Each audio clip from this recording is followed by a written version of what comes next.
Hello my fiery friends, welcome to another awesome and fiery fun stream. I'm your host the Infernoman here, and hopefully you're having a wonderful day wherever you are at. Oh, I see a couple of you already chatting away, so Gubby over on YouTube, and also Oliver Frisbee. Hi, hello my fiery friends, thanks again for joining us today. Again, hopefully you're having a wonderful day wherever you're at. So, we're closing in on a couple weeks away from, what's it, today's the 12th? So yeah, we're about now out, I think, 11 days out from the not Spider-Man set, but through the Omen Pass is what we're going to be getting on Magic Arena.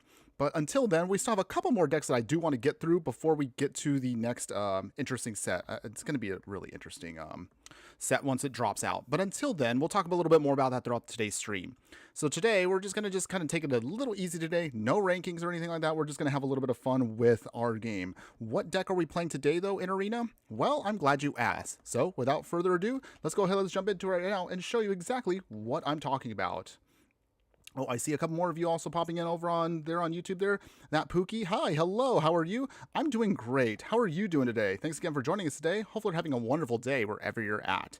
So, the deck we're going to be playing today, so in Arena today, we're going to be playing some non-ranked, we're going to have some casual fun here. We're just going to be just chilling with a deck that I'm simply calling Snake Waifu. So, those of you that don't remember, this card actually came to us from, what is it, Jumpstart 2025, so almost a year ago? Yeah, it's actually been a little while. So, this is a deck I've actually been wanting to play for a little while, but I kind of put it on the back burner until I felt like, just wanted to take a little bit of time to have some fun with this one.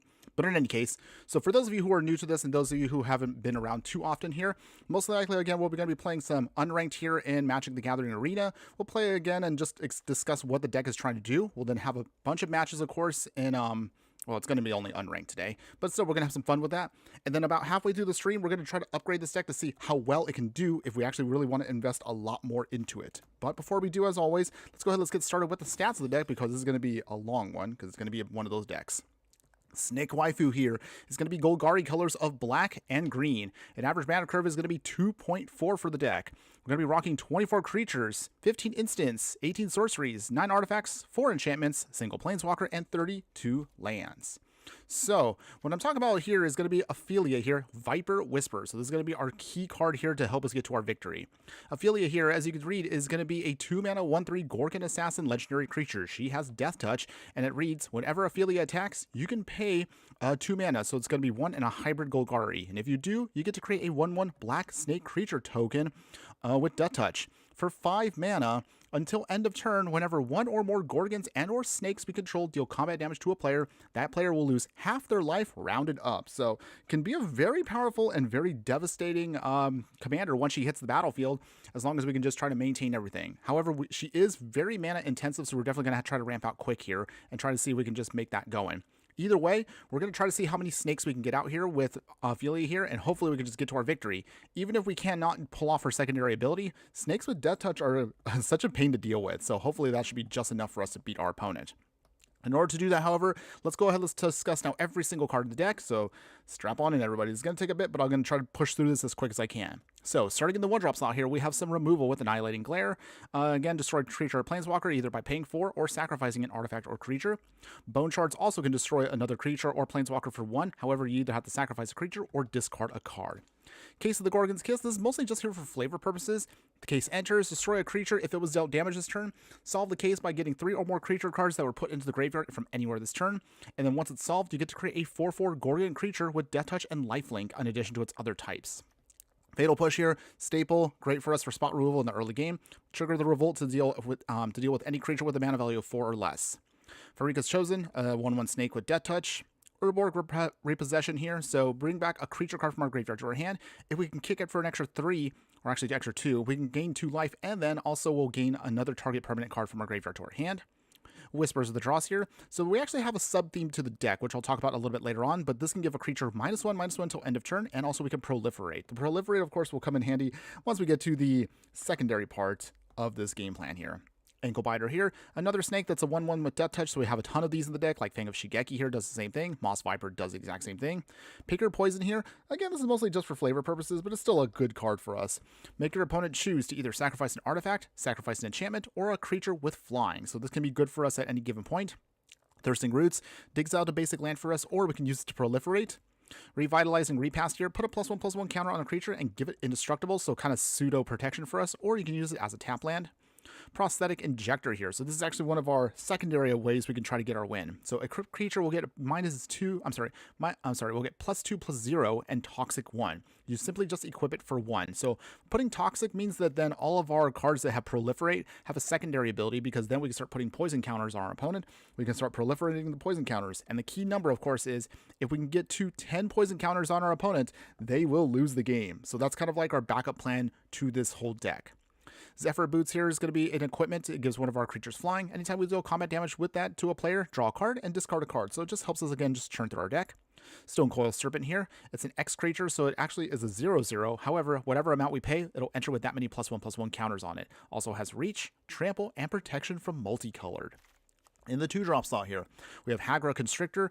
This creature enters with 2 +1/+1 counters on it, and each creature you control with a +1/+1 counter on it has Menace. This is, of course, kind of modified from, Alchemy changes. I don't remember what this card was prior to Alchemy changes, but I guess we're just going to run with it as is.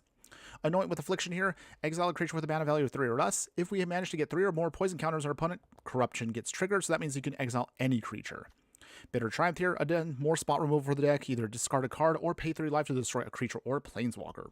Corrupted Elliot chatting with us over on YouTube there. Tell me your fave card and I'll sub. Oh, that's actually a really good question for us. Honestly, my favorite card is actually going to be Lightning Bolt, because if you don't know, I tend to be a very aggro player in my normal self. So if I were to actually pick right here, let me see if I can pull it up real quick for you. So good question on that one. So again, for those of you that don't know, I tend to be mostly a very creature and aggro person. However, usually when I actually play in my spare time and actually in real paper, it is one of my favorite cards. So let's see. I can pull it up real quick for you. Hold on one second. Hold on. It's coming up. It's coming up. There we go. There we go. So yeah, Lightning Bolt here. Classic. One of my favorite cards. Such a clean design to that. Look at that. Send 3 damage, any target at instant speed. Granted, of course, it sadly does not make its way into standard, but I would love to see this card make its way back to standard one day. I mean, honestly, with the power level that we have for standard right now in other formats, this card, honestly, I feel like this card is safe enough to actually put back into the regular format. But again, some people disagree with me on that. Let me know in your comments, of course, if anybody likes to say, like, is this a card that you think is too powerful for regular standard format? But again, I think it's amazing. I love it. Again, it's a perfect representation of my style of playing Magic. Thanks again for asking for that, Corrupted Elliot. Again, hopefully you're having a wonderful day wherever you're at. Okay, so real quick, let's just jump back to the actual deck itself. You subbed. It also looks so cool. It does, and thank you for that. I really appreciate that. Hopefully, again, we can, of course, stick with us for the rest of the stream. But in any case, let's go ahead, let's continue the rest of the deck because I do want to get this going so we can actually play as many games as possible. Oh, wait, hold on one second. This is the upgraded version. We'll actually talk about the upgraded version a little bit later on, but don't worry, we will get to that. So real quick, let's pull this back up again. There we go. Okay, where were we at? Oh yeah, that's right. We were in the 2-drops. So we'll also have additional more, we have a little bit more going on here with Caustic Bronco here, a Snake Horse Mount. When this creature attacks, you can then dig out the top card of your library and put it into your hand. You will, however, lose life equal to that card's mana value unless if this card is saddled. So kind of like our, what is it, I guess a pseudo version of Dark Confidant here. Really good for the deck and again, perfectly on flavor. Deadly Dispute will make us sacrifice an artifact or creature, but we can draw 2 cards and get a treasure token out. So this is actually pretty good for us, just to help us dig through our deck. Drown and Ichor here, -4/-4 until end of turn to a creature, and then we can proliferate. So again, if we can get some poison counters, really good for us and extra value as the game goes on. We'll have a ton of extra spot removal, because again, this is a budget deck itself. So if you actually do want to put this together, I think the price for this is $70 right now in only, what is it? I can't remember off the top of my head. I think it's 10 rares. So that's actually pretty cheap for arena players out there. What's the difference between the two? Wait, and what question? Sorry, I might have missed what you were asking there, Corrupted Elliot. What's the difference between the two in terms of what, the cards, or like, was it a card I kind of hovered over real quick? Let me know. I'll continue on until I can have you kind of reply back. So anyways, while Corrupted Elliot takes the time right now to answer us real quick there, Feed the Swarm here. Sorcery speed, so it is a little slow, but it does work for us. Destroy a creature or an enchantment we control. However, we will lose life equal to that permanent's mana value. Heartless Act here at instant speed allows us to destroy a creature with no counters on it, or we can remove 3 counters from a target creature. Oh, the decks? Oh, good question. So Snake Waifu here, this one, so the style that I usually tend to do is I'd like to do for the first half of a stream, I like to talk about a budget version because I know especially in recent times, Magic the Gathering is a very, very expensive game. And it is kind of like a bit of a shame because I would love to get more people into Magic, but I can understand the barrier to entry for Magic the Gathering is rather expensive. So my style, of course, is I like to do, of course, for the first half, a budget version of the deck. So this is affordable both in paper and also it's affordable here in Arena. So in Arena, you're only going to have to spend like about, for this version of the deck, maybe like 10 rare wild cards, which is actually fairly, I think that's fair. And then, of course, later on, we'll actually show you the upgraded version. So if you do want to spend a lot more rares and mythic wildcards, or if you actually want to spend real money, actually I can show you a much more stronger version of the same deck. So usually that's how we do it. First half, budget version. Second half, for those that are interested, an upgraded version. So it makes it fair for everyone to kind of, to give you at least kind of a fair shot as to like, okay, if you like a deck, then maybe you want to invest a little bit more if you're interested.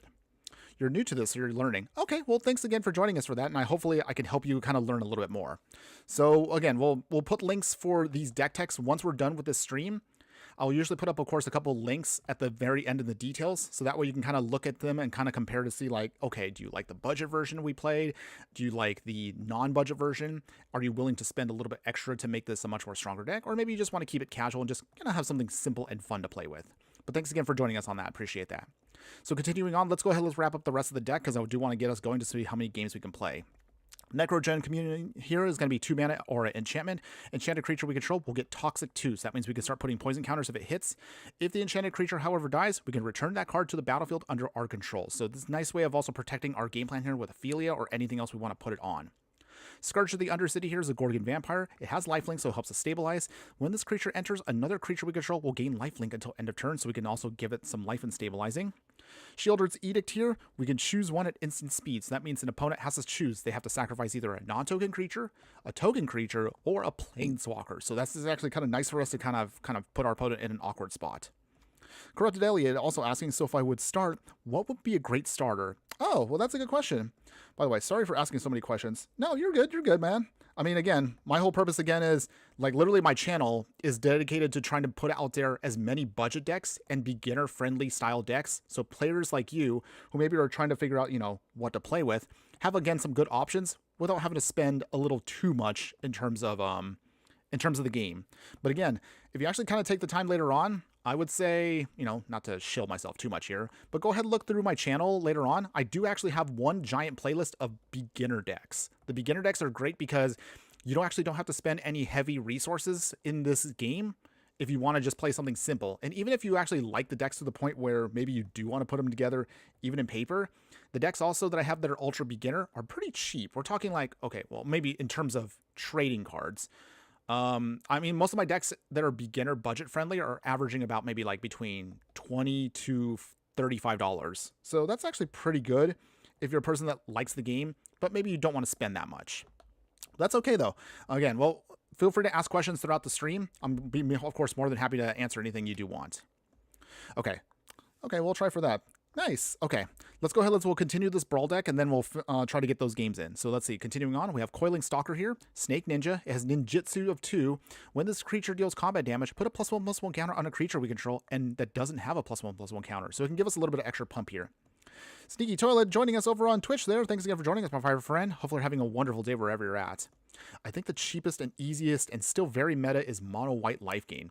Mono White Life Gain is pretty good. I actually did do earlier this week a actual we did have a deck tech on that. So if you're interested in Mono White Life Gain in standard, I have that of course ready to go. So that's actually pretty fun and a very easy to understand way to play the game.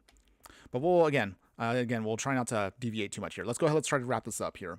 So continuing on here, we have Finn the Fangbearer here. This is actually another one of our key pieces to help the deck get going here. He's a human warrior with Death Touch. Also, he has a really sweet ability here. Whenever a creature we control with Death Touch deals combat damage to a player, that player will get 2 poison counters. As a friendly reminder, if we can get 10 poison counters on an opponent, they will lose. So if we can get Finn to stick around.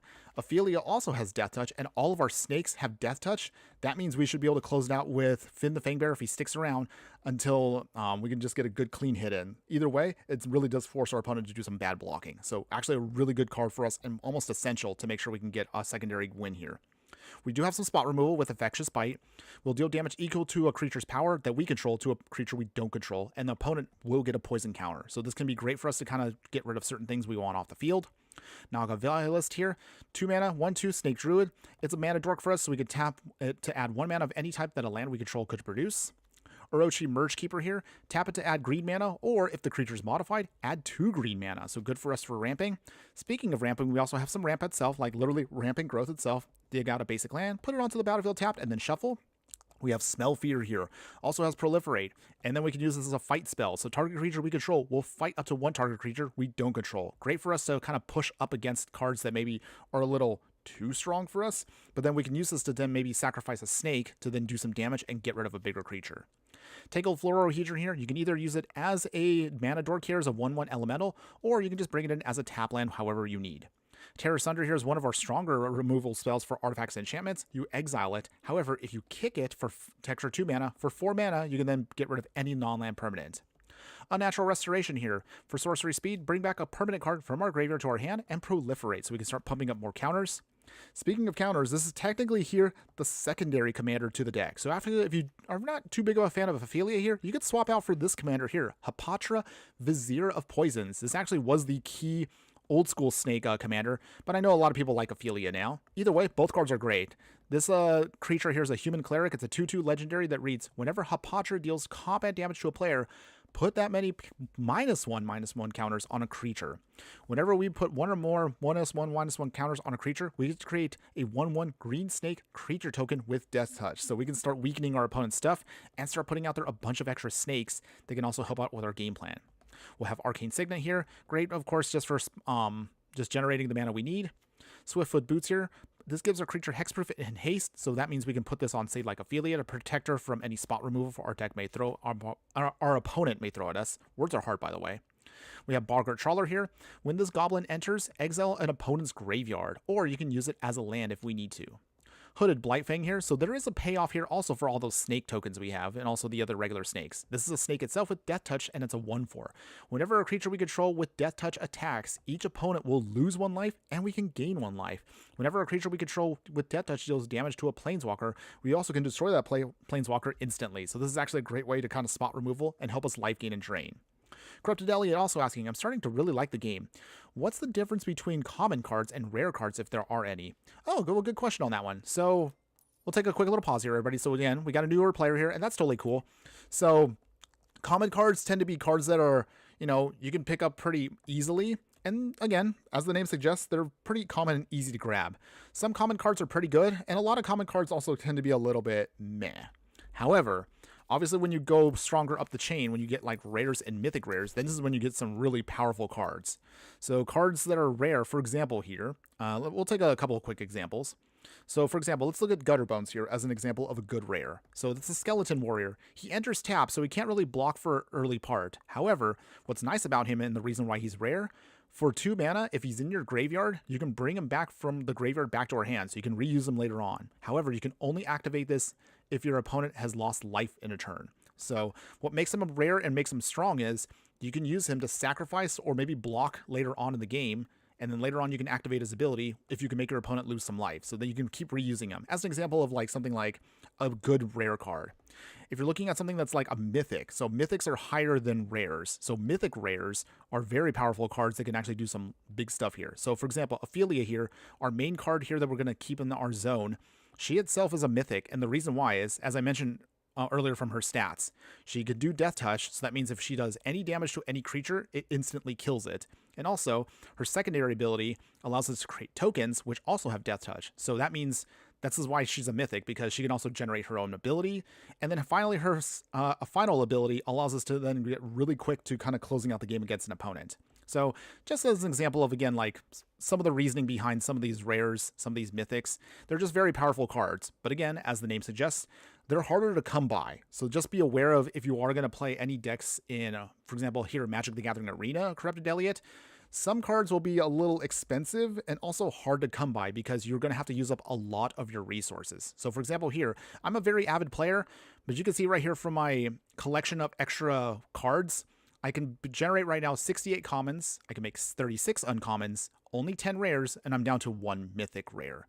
So that means I have to be very careful if I want to actually use more rares and mythics in a deck, because that means I'm going to run out of resources. So that's why I've been trying to be very careful with it. However, this is also the reason why, again, I emphasize play budget first, everybody. Before you go all in on a deck that you may like, it's good to kind of get a feel for the deck at budget level. And if you do like it, then upgrade. Because sometimes, and I've done this myself a couple times, I've made a lot of cool decks that I thought were amazing, and then I realized I wasted a lot of my resources. Like, I've wasted a lot of rare and mythic wildcards, and then I realized, oh dear, I can't,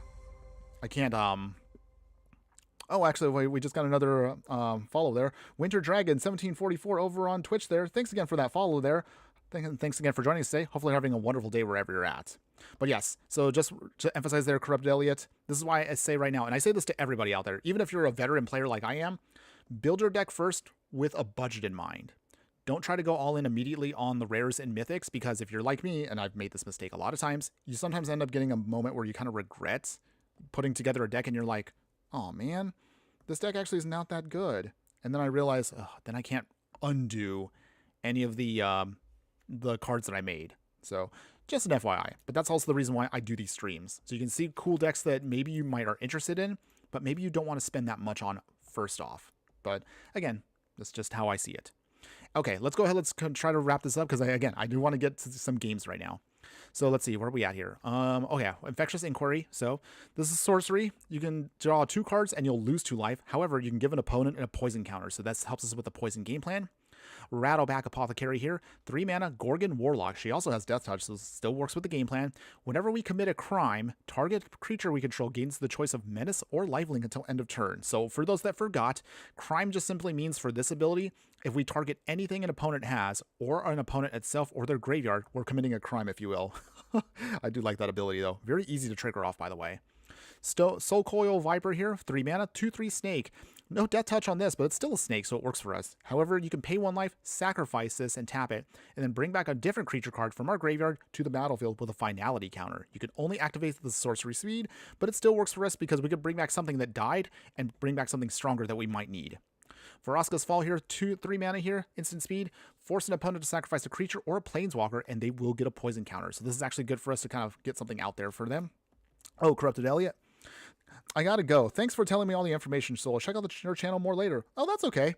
Check us out whenever you can. Thanks again for joining us today, and hopefully, again, I helped you out a little bit on your journey of learning Magic a little bit more. Have a wonderful day, my fire friend, and always be sure to burn bright. Later. Okay, so now that we got that going, let's go ahead, let's continue on. We're going to try to wrap this up quick. Yuan Tang Fangblade. I'm sorry, wait, I cannot say that. Yuan T Fangblade here. There we go, that's better. 3 mana Snake Rogue. It has Death Touch and it's a 2/2. Anytime we deal combat damage to a player, venture into a dungeon. So dungeon mechanic is in play here. And then I don't want to explain the whole dungeon mechanic, but basically it just gives us another thing that we can use to trigger certain abilities that only this card can do. Still a cool card though. I do like it. Ball Again Recovery here. Bring back any card from our graveyard back to our hand, or you can use this as a tap land in a pinch. Bridgework Battles here. You'll notice that we have a lot of fight spells in this deck, and the reason for that, of course, is we want to make sure we can keep things out of the way and also keep our Death Touch creatures on our opponent's toes. So this gives a creature +2/+2, and we have to fight that other creature. Or, again, you can use it as a land. Carnivorous Canopy here. Again, more artifact and enchantment hate, and creatures with flying hate. If the permanent's mana value was 3 or less, proliferate. There we go. Got it down. Okay, Courage and Crisis here, sorcery speed, put a +1/+1 counter on a creature we control, then we get to proliferate. Entish Restoration at instant speed, sacrifice a land, and then we can dig out 2 basic lands and put them onto the battlefield tapped. However, if we control a creature with 4 power or greater, we can dig up to 3 basic lands and then put them onto the battlefield. So they're great for ramping. Kalani's Ambush, an instant speed version of the Bridgework Battles. You don't get the pump, however, but it does work at instant speed to fight another creature, or again, you can use it as a tap land.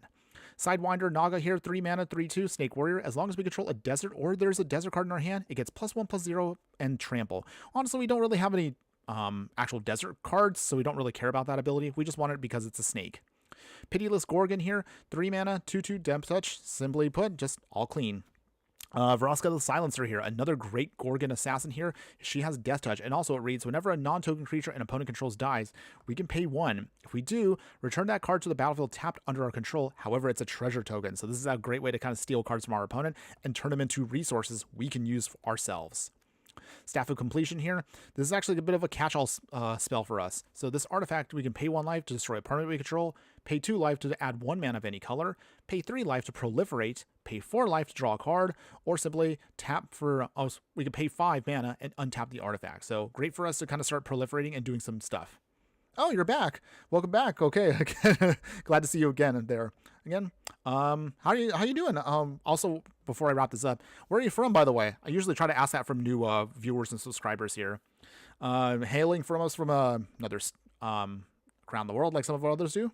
Oh, you really want to see the match, so you want to say, okay, well, thanks for that. I appreciate your support there. Okay, so that means we got to wrap this up quick, guys, because I really want to get into this, and I don't want to spend too much time over-explaining the deck. It's more fun, of course, to see it in action. But real quick, Feed the Infection, 4 mana of sorcery. Draw 3 cards, we lose 3 life, so that is a little bit painful. However, if an opponent has 3 or more poison counters, they will lose 3 life. Fel the Profane here, instant speed, destroy a creature or planeswalker for 4 mana, or you can use it as a land. Expand the Sphere here. Dig 6 cards deep into your library. Pull out 2 land cards from among them onto the battlefield tapped, and then to the rest onto the bottom of our library. If you only got less than 2 lands, you can put the difference down and proliferate with the difference. Binding the Old Gods, another great card for us here. Destroy target non-land permanent and opponent controls. Dig out a forest card for the second part of the saga, and then the third part, creatures we control gain Death Touch, which is a little redundant with our deck, but in case of any creatures don't have Death Touch, great for us to finish off our opponent. Death Sprout here, destroy a creature, and then later on we can dig out a basic land, so it's kind of ramp and removal for us. Noxious Assault here, sorcery speed. Once we get a giant board of snakes out, give all of the snakes +2/+2 until end of turn, and anytime a creature gets blocked, they will also get a poison counter attached to our opponent. So this is a great way to kind of force through the remaining points of damage. Kind of a good finisher for the deck. Tamio's Journal here, a card that a lot of people probably have forgotten, but it is here. So Tamio's Journal is a 5 mana legendary artifact. At the beginning of your upkeep, you get to investigate, which means you get to create a clue token. The clue tokens, as a reminder, you sacrifice the clue tokens for 2 mana to draw a card. So it's a nice kind of slow but good draw engine for us. Sacrifice 3 clues if you want to dig out any card you want and then put that into your hand. So it can be a good way in the late game to kind of pick out certain cards you do need.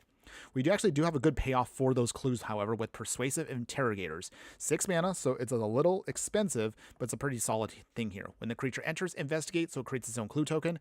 Anytime you sacrifice a clue token, you give an opponent 2 poison counters. So this is kind of like our quick little way of getting out some extra clues and then using them with the Interrogator to give out poison counters. Vraska, Betrayer String. So one of our big finishers for the deck here. She has completed, and she's technically 6 mana, but you can also change it and kind of cheapen her out with 1 completed mana. So that means you have to pay 2 life to make it a 5-drop. Either way, pays activate its 0 ability to draw a card, and you'll lose 1 life. But you can proliferate. So as long as you get a poison counter on our opponent here, you should be able to start slowly adding more poison counters as the game progresses. -2, however, to turn a creature into a treasure that you can use. So this way you can turn off an opponent's creature and then make it into simply a resource that doesn't do anything to us. But again, it's really good for us. -9 is its ultimate ability. That means if a target player has fewer than 9 poison counters, you basically make up the difference there, whatever it may be. Remember that again, we just want to get to the magic number of 10, so this can pretty much kind of close out the game against opponents if they let us have it. Finally, Disciple of Freyalise here, 6 mana, Elf Druid. It doesn't have anything to do with the deck, however, we want it for one reason. If this creature enters, we sacrifice another creature. If we do, we gain life and draw X cards, where X is the creature's power. So this is a great way to refuel for us into the mid or late game. Or if you need to, in the early game, just make it a land. Speaking of lands, this is what we're going to be rounding ourselves out with. Again, it is a budget deck, so we're going to be rocking 9 swamps, 9 forests. Bajuka Bog here just exiles his opponent's graveyard, and all the cheap dual lands that come in taps. So Dark Moss Bridge, Festering Gulch, Haunted Mire, Jungle Hollow. Heir to Archway can bounce back a land if we need to, and then that means we can reuse it later on. Command Tower is a staple for decks like this. Demolition Field destroys non-basic lands. And of course, our other basic fetch lands are Escape Tunnel, Evolving Wilds, Terramorphic Expanse, Riveter's Overlook. We have a Karn's Bastion to proliferate. And finally, Scene of the Crime as an artifact land. That's also a clue that you can sacrifice later on to draw a card. Whew, okay, finally we got through the whole deck take, everybody. Thanks again, as always, for hanging on there for me. I always apologize that it takes so long, but again, anytime we play Brawl decks, it tends to take a while. MTG Hillbilly, hello and howdy, my fire friend. How are you doing today? Hopefully you're having a wonderful day wherever you're at. Okay, you're just in time. We're finally going to get to the actual deck itself, so we're going to be playing with our Snake Waifu deck here. Hopefully that's not too much of a cringe title for us. I mean, if it doesn't work, I also can just call it basically Snake Waifu, but you know, I'm trying to stay hip with the kids, you know what I'm trying to do. How am I doing? I'm doing great, by the way.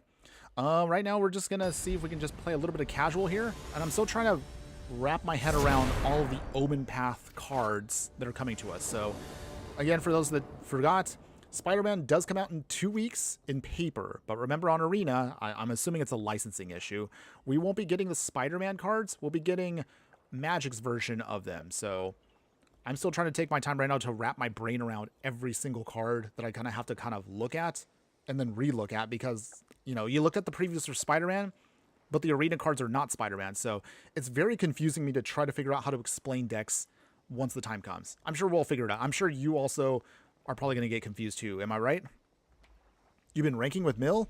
Honestly, like, Mill decks have actually taken off quite a bit, so I've been shocked as to how strong they are. Maybe I should be playing more Mill in ranked. Because right now in ranked matches, I've been completely getting wrecked to the point where I'm just kind of getting very frustrated. But we'll worry about that later on. Let's see. Okay, so we'll get our command tower out. Let's get that out first. And we'll get Moss Viper. 1 snake out. Okay, let's see if we can try to do this. Corrupted Elliot asking, so does every card have a counter, or do most of them do some, well, some don't? Oh, also a good question. So not every card's going to do a counter or anything, Corrupted Elliot. It kind of depends on, again, what your strategy is. So our strategy is focusing on trying to build counters, because that's how we want to win with our deck. Some counters, on some decks like white, will focus on life gain. Some decks like red are going to focus on aggro plants, so they want to be super fast and super aggressive. Some decks want to focus on card draw and manipulating your deck, your library, and countering opponent's stuff with like blue. And black is mostly a color that kind of does a little bit of everything, but also it comes at usually a cost of some kind. Coiling Stalker. Let's swing here. Down to 24. Okay, so we got the first hit on our opponent. They're down to 24. We're still at 25. Looks like they're playing Cotis, so we'll see if we can get around that. Play Scene of Crime. Let's get Aphelia in now. Okay, so our Snake Waifu is in. Down to 21. Oh, okay, so we can start putting counters on stuff. That's good. So we'll start pumping up here Aphelia here. So she'll become a 2/4 now, so she's getting a little stronger. Patient Naturalist. MTG Hillbilly, you're doing early access on the 17th? Okay, well, nice. Once again, I got snubbed, but that's okay. I'm going to keep bugging Wizards to hopefully maybe someday do early access. Maybe I could do it for Avatar. That's actually a set that I actually look forward to a lot, because I love Avatar The Last Airbender. I love that series a lot. Maybe, hopefully, I'll get a chance for that. But I'm sure you're going to have a lot of fun doing that. Okay, so let's see where we at here. What do we want? Okay, let's do it this way. We'll put a +1/+1 counter on our creature here. And we get to proliferate. We will also... I guess we don't need this Disciple right now, so we'll play it tapped. Let's get a swing here. No making tokens right now. We're just simply just trying to be aggro here. I'm going to start pushing damage against our opponent. Do they block? Ooh, they block the Moss Viper. Okay. Opponent goes down to 14. Remember that Death Touch will destroy that creature, so now we got it out of the way. Okay, another land for opponents. Yeah, I gotta be a bugger sometimes. I mean, you're not wrong. Okay, opponent's playing Kiora. They draw 2, and they will discard 2. We want to make sure they don't trigger off making octopus tokens, but they're at 6 right now. Oh, okay, there we go. Beautiful here. So we have Vraska's Fall. That's actually perfect for us. Vraska's Fall forces our opponent to lose Kiora. Now they get 1 poison counter, so we actually have our game plan set to go, just in case. Still can't make snake tokens, but that's okay, because we're doing heavy damage here to our opponent. Alright, they're down to 7. Okay, opponents, you're running out of time. You are definitely running out of time. Can we close this game out here and now? We have still Scene of the Crime. We can't do the Fatal Push or the Revitalizing Repass, but they are here in case we need to start pumping up stuff. Oh. Okay, our opponent right now is trying to do this shenanigans. Okay, so they're going to start making tokens there. Stone Cold. Oh, that actually might be good here. Let's see.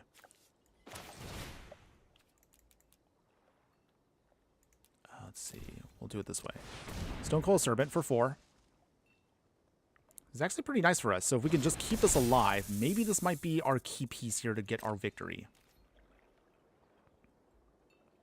Okay, so no attacks yet. So now our opponent has walled us a bit with Cosmo here, and it's going to start making tokens. We need to find a way, or our sacrifice piece to get this out of the way, but I don't know if we can. We'll try, though. Ugh. Very annoying card to deal with, though. Okay, opponent's playing now Codis, so that means, let's see, once during each turn, you can cast a creature card from the graveyard by exiling. Okay, so if they exile 3 cards from the graveyard, they can start casting cards from the graveyard. That's going to be annoying.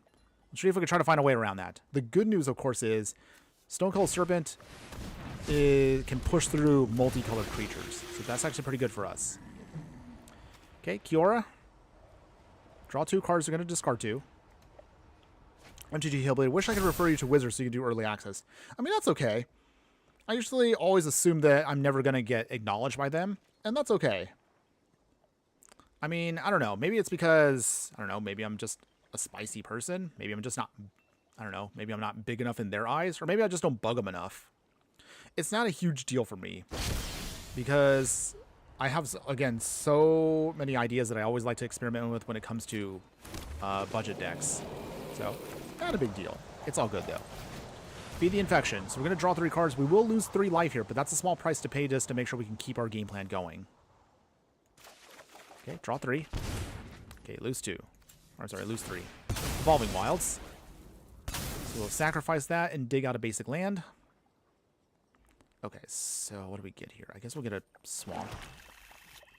Can't push through damage just yet with Stonecold Serpent, but we do have Zephyr Boots, so that actually might help us beat our opponent down soon. Nope. Attacks yet. Opponent is just trying to build up a ton of extra stuff with Coma here. So let's see. How do they do this? Tap target permanent. Its activated abilities can't be activated this turn. Okay. This actually might be a problem for us, because if our opponent starts sacrificing serpents, that could turn off everything we're going to do here. We'll try. Coma is going to be a pain to deal with, but we'll try. Bug them at least once or twice a week. Just my opinion. Okay. I mean, you're probably right there. I don't bug them enough. But again, I'm so busy with so many other things in my life, I keep forgetting to actually hit that button to say, hey, Wizards, I want early access to your stuff. Get me in on this so I can start doing some real good fun streamer stuff. Okay, so opponent swinging. Wait, does our opponent know that we can just block with Stonecoil Serpent? Okay, so let's do it this way. Stonecoil here. Okay. It has protection from multicolor opponents, so you can't do any damage to it. So this actually kind of provides us a cute little blocker for the time being. For now, at least. Okay, so in the meantime... Oh, we have Drowned in Air card. That's actually kind of nice for us. So, with that... How do we do this here? First off, Fatal Push, away. Say... Coma can't do anything with it right now. We can... Put that down. Zephyr Boots. Okay, let us see if we can attach the Serpent here. Does our opponent actually activate?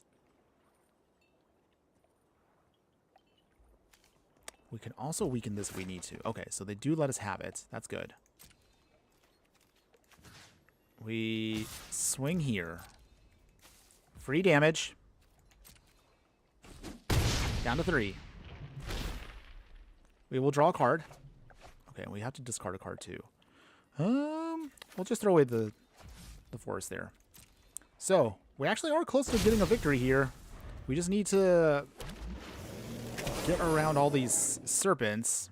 We do have one Heartless Act. So that might be our only other saving grace. So at this point, we might sacrifice Aphelia here just to make a block here. We have only one shot to do this, though. MG Hillbilly. They started doing it different now. You used to have to download another arena account. Now they just give you a token to use and use it on your own account. Well, that sounds a lot more convenient now. Good to know for the future, though. But again, hopefully, maybe if not going to make it for Spider-Man, we'll definitely do it. I'm going to start bugging him like crazy because I really want to get in on Avatar. I really want to. Corrupted Ellie, I gotta go for now. Thank you, though. Okay, well, for reals, if you are piecing out for now, again, one more time, thanks again for joining us. Check out the channel again if you do want to check out some more budget stuff that actually will be fun, but also affordable for everybody. Again, have a wonderful day, and again, always be sure to burn bright. Later. Okay, opponent's got Seed Ship Brood Tender, so they will mill 3. Okay, so they can sacrifice this later on to bring back Spacecrafter Creature. Huh. Maybe we should be playing this card. I feel like I should play this card in my Greasefang deck. Looks pretty good. You can actually bring back... I mean, you can't bring back vehicles with it, but bringing back Spacecraft actually is pretty good. Okay, what's our opponent bring? Old Gnawbones. Okay. Ugh. Ugh. Not good. Maybe we will someday. Hopefully. There was one time, actually, I remember playing... like on a drive home, like I was in the passenger seat with coming back home from another location. It was hilarious because there was a person that added me on over on well, I guess at the time it was Twitter, but I mean it was funny because I recognized the name of the person and I was like, wait, I followed this person on Twitter, and it was hilarious because we were playing Limited together. It was kind of hilarious. Small world, by the way. Small world. Okay, opponents. Okay, so that means they tap it. Okay. Does that mean we lose here? Oh, we lose, don't we? Okay. So they will tap that down. Toots. All right, well, we tried, everybody. I mean, I can still Heartless Act away Coma. They can sacrifice their... other serpent here, but that's pretty much it. They're dead. I mean, we're dead. We're so dead. Okay, sacrifice it. Yep. So nothing happens. Coma alone, everybody. Man, I don't like that card at all, but it beat us, so we will take the first L here. That's a shame, but that's okay, everybody. Not a big deal, because again, it's just Brawl, so there's just not really any rank to Brawl. It's just us having fun here and just chilling out. But yeah, let's go ahead. Let's try again. Snake Waifu, I believe in you. I know we can get some wins with this deck, so that's what I'm hoping to get today. At least a couple of wins with it would be great. But either way, even if we don't get a win with the budget deck, we will upgrade to the non-budget one once we get to about halfway through the stream. So otherwise, what's everyone's opinions right now on... that are watching again? I know I've been asking this on every stream, but I'm going to keep asking until the set drops out. So, what have been your thoughts so far on Spider-Man? What are your thoughts on the Through the Omen Paths version we'll get on Arena? Do you like the style? Do you dislike it? Do you wish that we actually got the Spider-Man cards on Arena? Or maybe you're not a fan of Spider-Man at all. Let me know, everybody. I am curious to hear what everyone's thought process is. I'll put up a poll coming up, and I kind of want to... I might do a video on it maybe just before release. I don't know. We'll see. I would like to see... what everyone overall's just thought process is. I've been hearing a lot of opinions back and forth. I've heard a lot of spicy stuff, and I've also made my own comments about it. Actually, remember, I forgot I did a video almost a year ago on my opinions at the time for the Spider-Man set. But yeah, let me know, everybody, what your thoughts are on that overall. In the meantime, let's see what our opponent's playing. Let's see. Oh, Nirev, Heart of the Storm. I forgot about this card too. This is actually a pretty cool card too. Hopefully, maybe we can squeeze this in. There's definitely a lot of cards over this past year that I have completely forgotten about. And I'm hoping that maybe we get I'll see if we can try to squeeze in some more streams with more cards from the past that I haven't had a chance to play with. Obviously, we do play with whatever's current. But sometimes I do mix it up like today, and I try to do a little bit more of the stuff from the past. Okay, opponent, you there? Hello? Opponents? Hello? Opponents? Maybe they disconnected. I don't know. Or maybe they went to go get something? I'm not sure. Okay, let me get a little swig of water here. Give me just a moment here.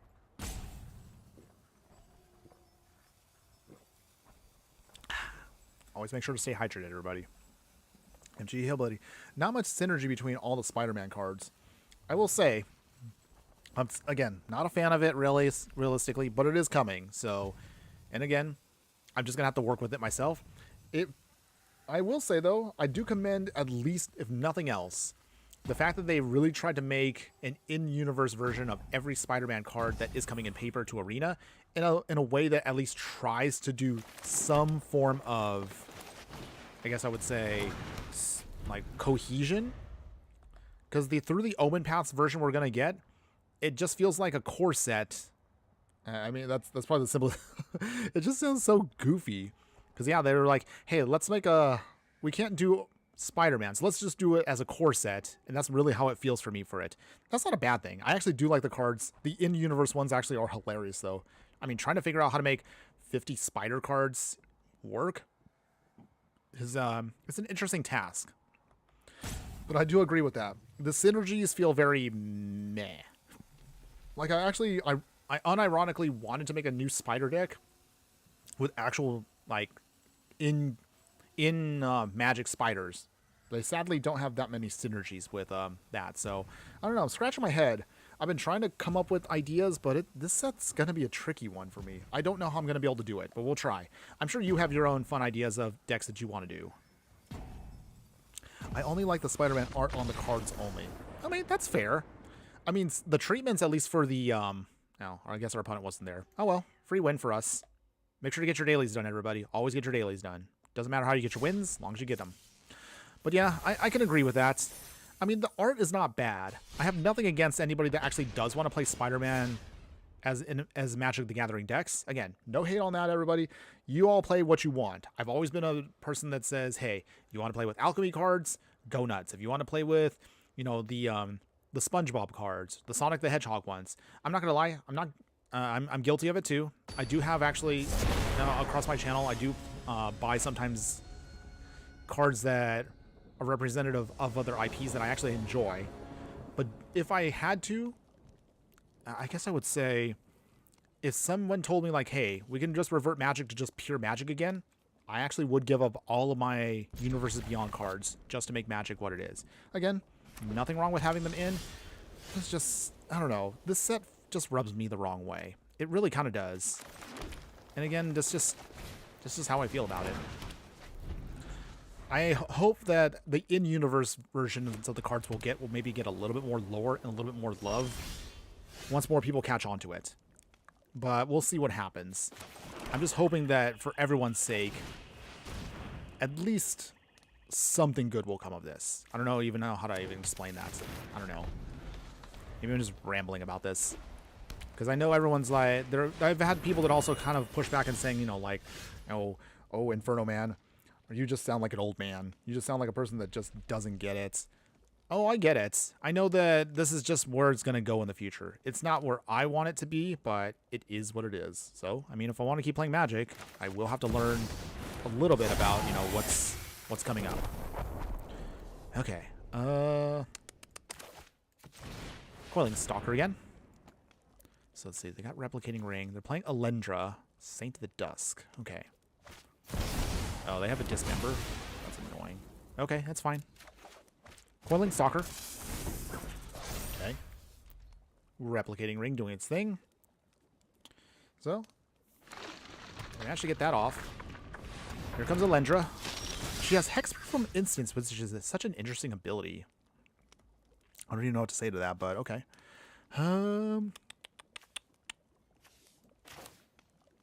Let us put Hapatra down. And then I guess Terra Sunder. Slow him down a little bit.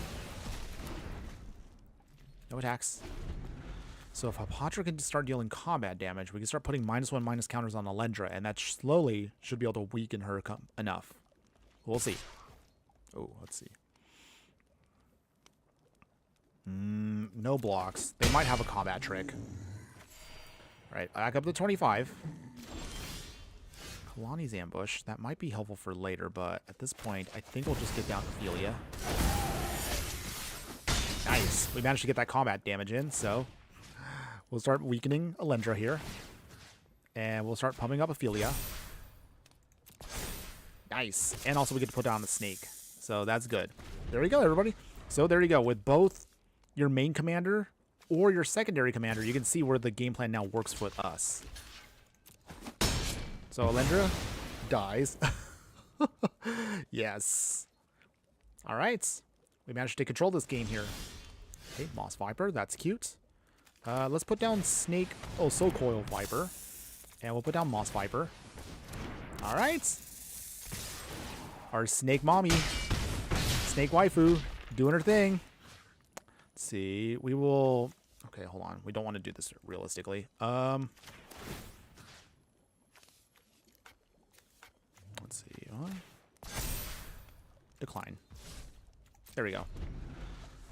Gotta make sure I actually don't put -1/- counters on my own creature, but I mean, I have a choice here. Opponent has not done anything. Are they out of options? We'll pay the 2. All right. The snakes keep coming, everybody. All right. Decline. And we'll pass here. Okay, opponent. I mean, I'm assuming they have to have a Wrath. That's what I'm assuming right now. If they have a Wrath, Gift of Estates. Okay. Do they have anything else? They could still have something. They might have the tapped Wrath. I guess we'll find out here. Did we stabilize, or are we going to get blown away? And we at least have options to bring stuff back. Cecil Dark Knight. That doesn't do it. That doesn't do it. Ooh, Authority of the Consoles? Okay. That's it? Okay, here we go. Okay, so we can do this here.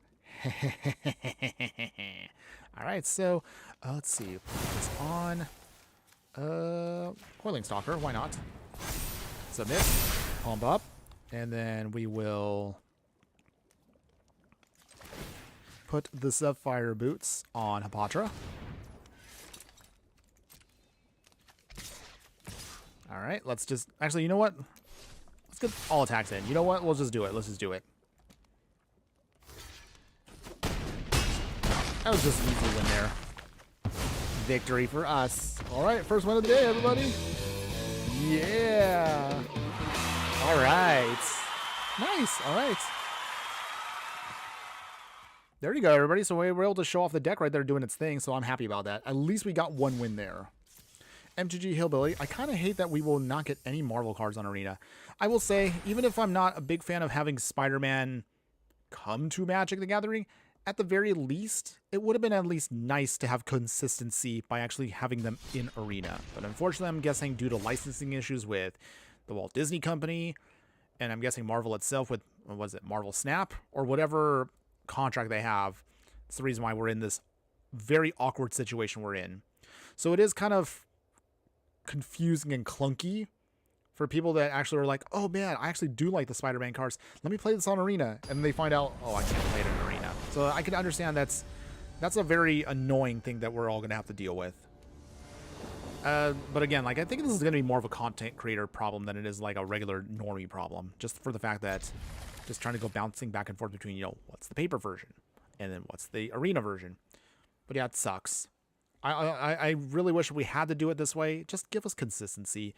Hasbro should have just paid the extra money just to allow it to be on Arena. Or either that, or at least, or if it's on Disney's side with Marvel, at least they should have been more nicer to be like, hey, if we're going to agree to this, we got to go all in. Don't do the lazy way of just like, okay, you only get paper, you don't get the digital ones. I mean, that's just how I see it. But again, not at that level, so I have no idea how that deal went by. So we're all just going to have to deal with that as it is. Oop, hold on one second. Hold on one second.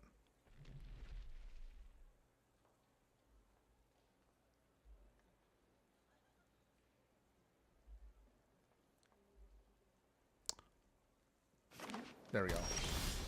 All right, so that's gone. No. Say no to the actual... No scammers.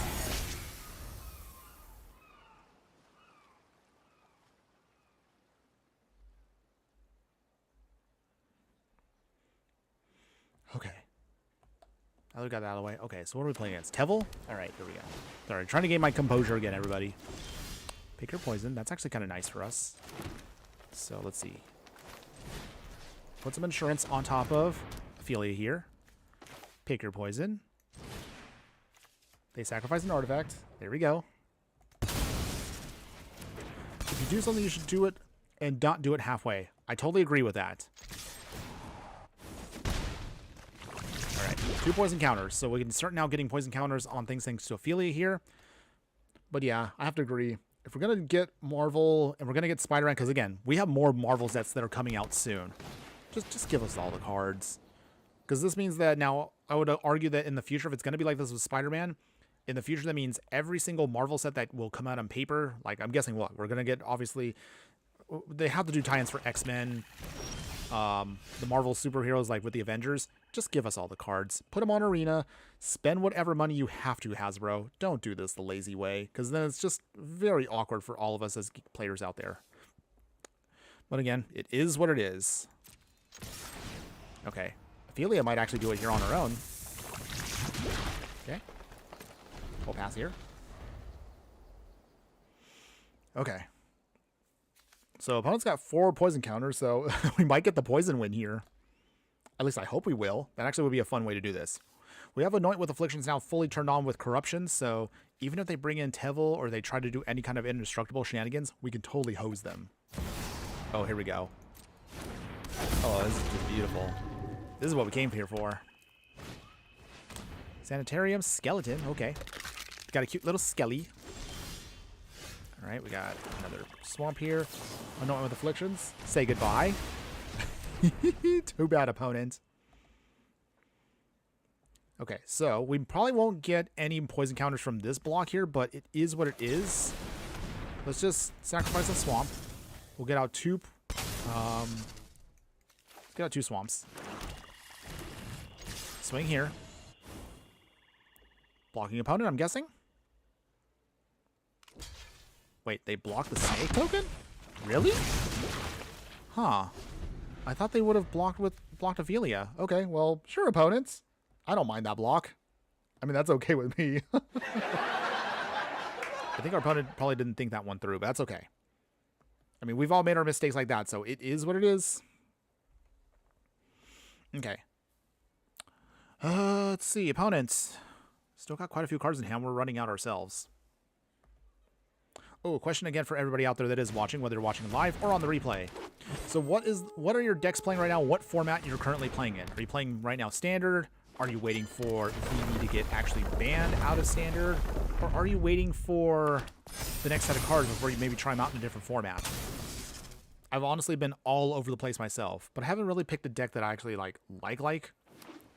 But I want to do hear from all of you, like, what is everyone else playing out there right now? Something that you're enjoying, something you're brewing, just something that you are having fun with. Okay, Death Sprout. Blown away. Hey, actually got to use that. Put out Forest. And I guess we'll put out Tangle Floor and Hedron as is. Alright, we're close. Up to 8 opponents. You're almost gone. I'll take poison for 100, Jim. It's looking that way. And we can still... Okay, so our opponent did replay Tevil here. Alright. They got 2 treasures open. Okay, well now they got 3 mana open. 3 cards left. What are they going to play? Oh, okay. Alright, they play the skeleton. So they make a druid token. Okay, that's cute. Poison counter. And this is going to be the win right here, everybody. We actually got the poison win right now. Oh my goodness, I'm so happy we got this down. Yes. All right, -4, -4. We don't care if it doesn't kill it because all we just want is that poison win. There you go, everybody.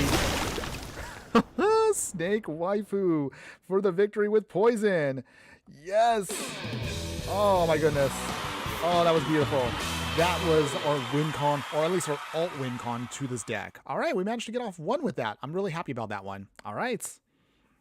Okay, well that felt really good. We were able to at least get 2 wins back to back.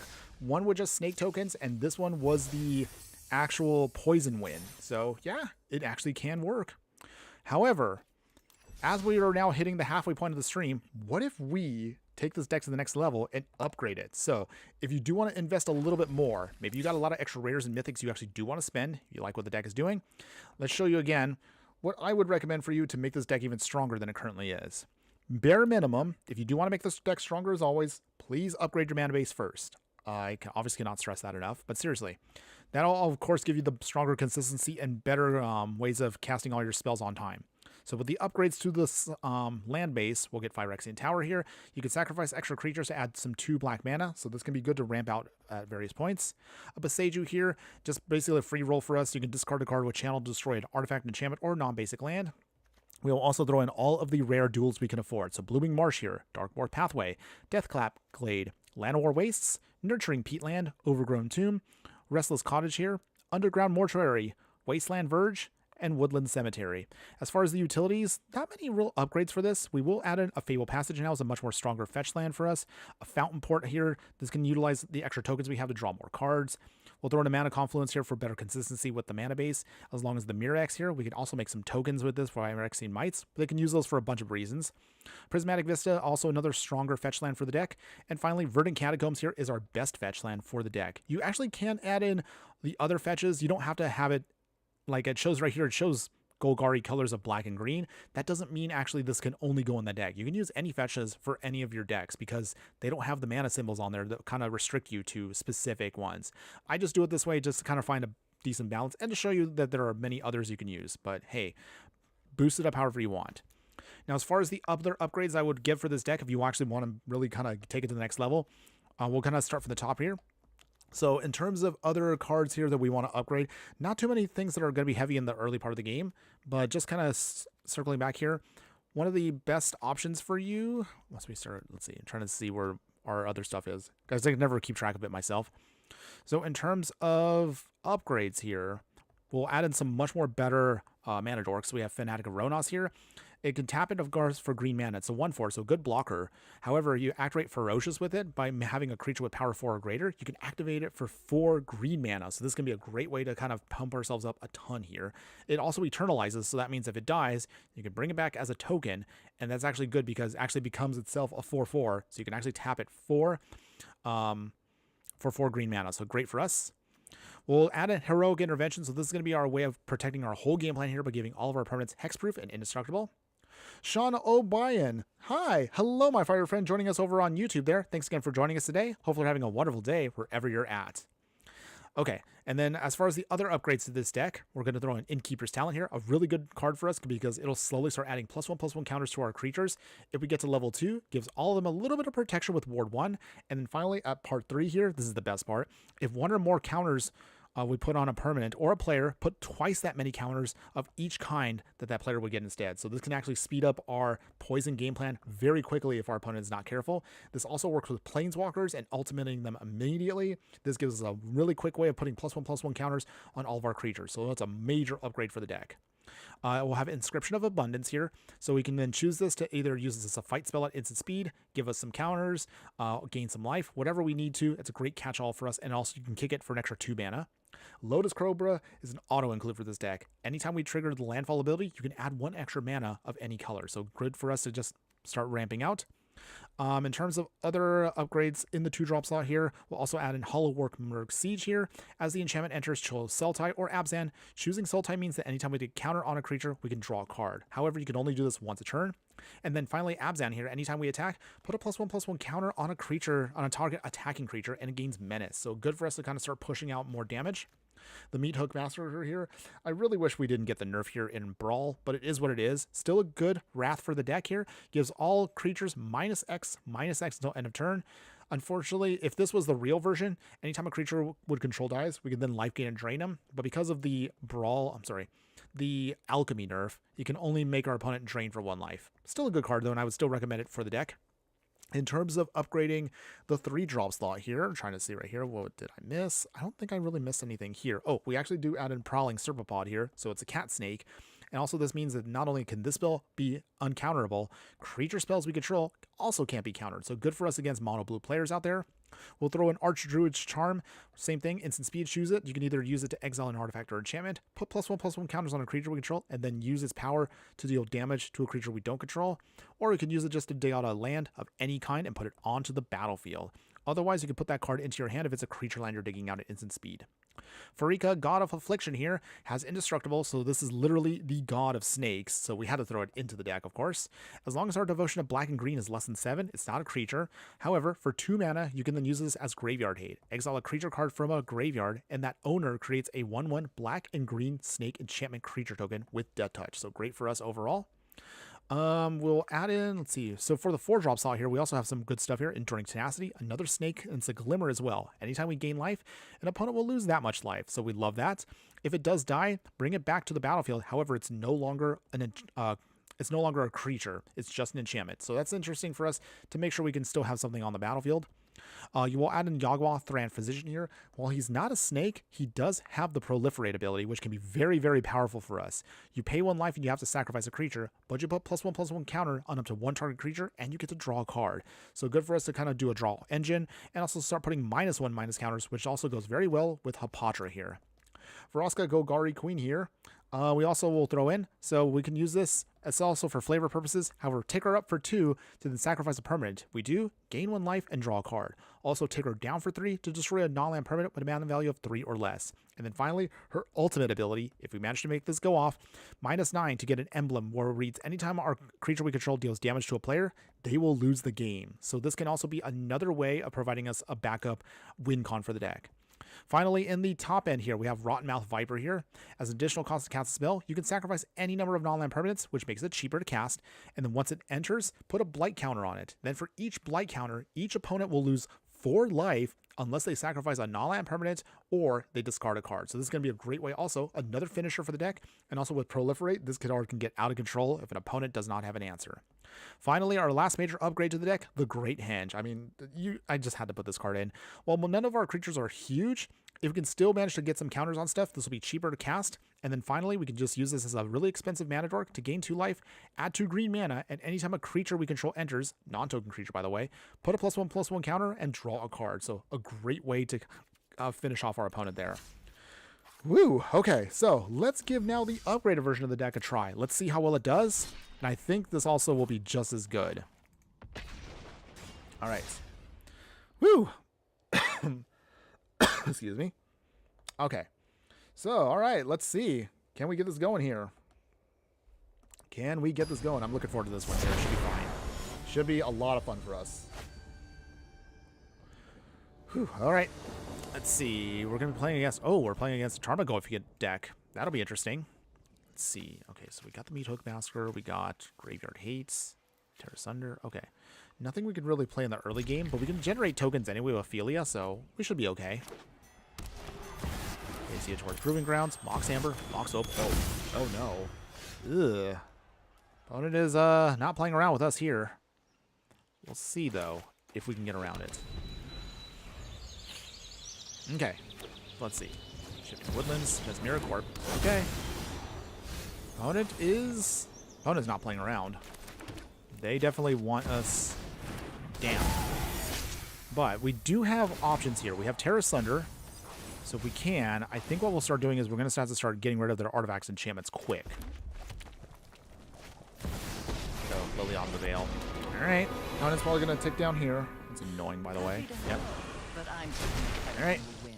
That will go back to the command zone. So we need to slow down our opponent here quick. Let's see here. Terra Sunder. We will get rid of Mox Amber. This does turn off now their Mox Opal, which is good, because we want it. Okay, Land of War Wastes. Nothing we can do for now. Opponent's going to keep milling. All right. We can get rid of their Liliana on the next turn as well. And also we have a Boggart Trawler here, so that's actually not... Oh, jeez. All right, what do they take away? Ugh. Not good at all. Oh, they took away the Meat Hook Massacre? Really? That's what you wanted, opponents? Drop it. Okay. That's fine, I guess. Threw away the Great Henge? Fascinating. Opponent's definitely making some very interesting moves here. Okay. Ooh. Finding the Old Gods. That could be helpful too. So, let's see. We'll get down a Forest. Okay. Put down Binding of the Old Gods. Get rid of Liliana. Fine. I know when I'm not wanted. Okay. And then hopefully we can blow him away with Bogger Trawler here and then exile everything. So that gives us time. Barrow Goy. Okay. That's cute.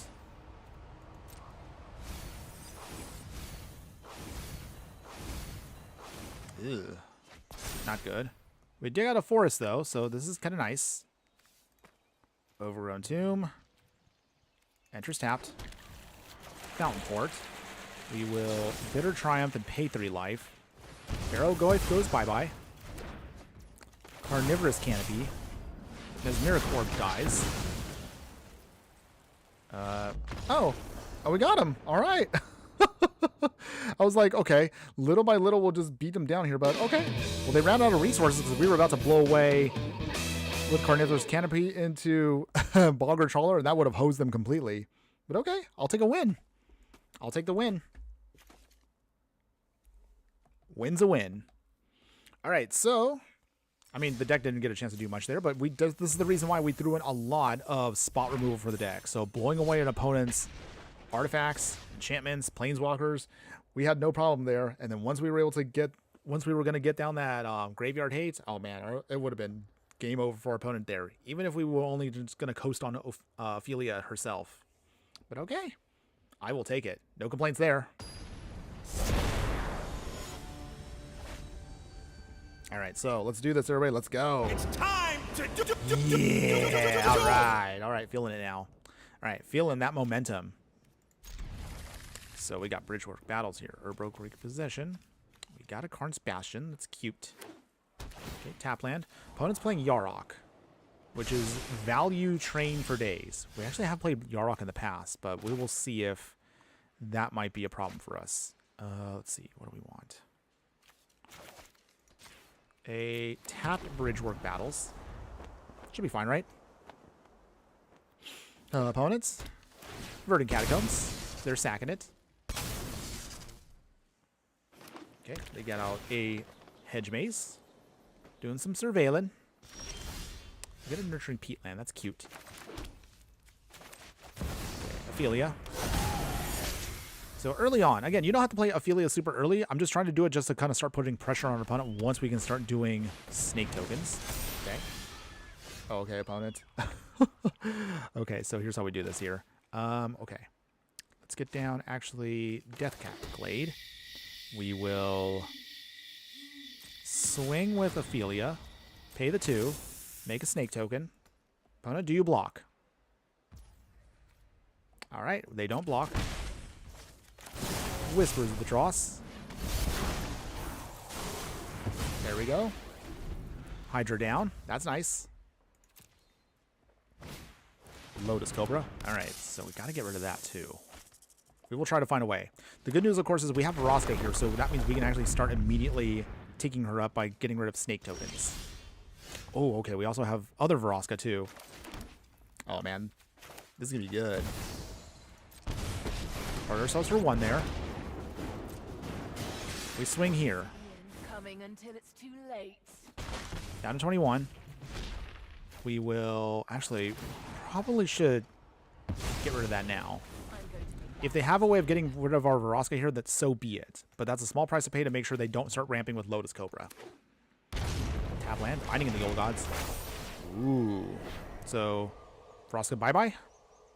Yep, that's annoying. That's okay. Not a big deal, everybody. We still have options here.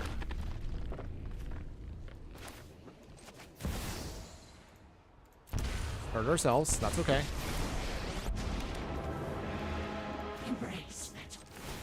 We draw a card, proliferate. Swing. No damage yet, but that's okay. Down to 19. Opponent's going to dig out a forest now, and we'll see if this is going to be enough to stop us. Virtual Knowledge. Oh, wow, they double it up. So literally just doubling up everything. Mortuary.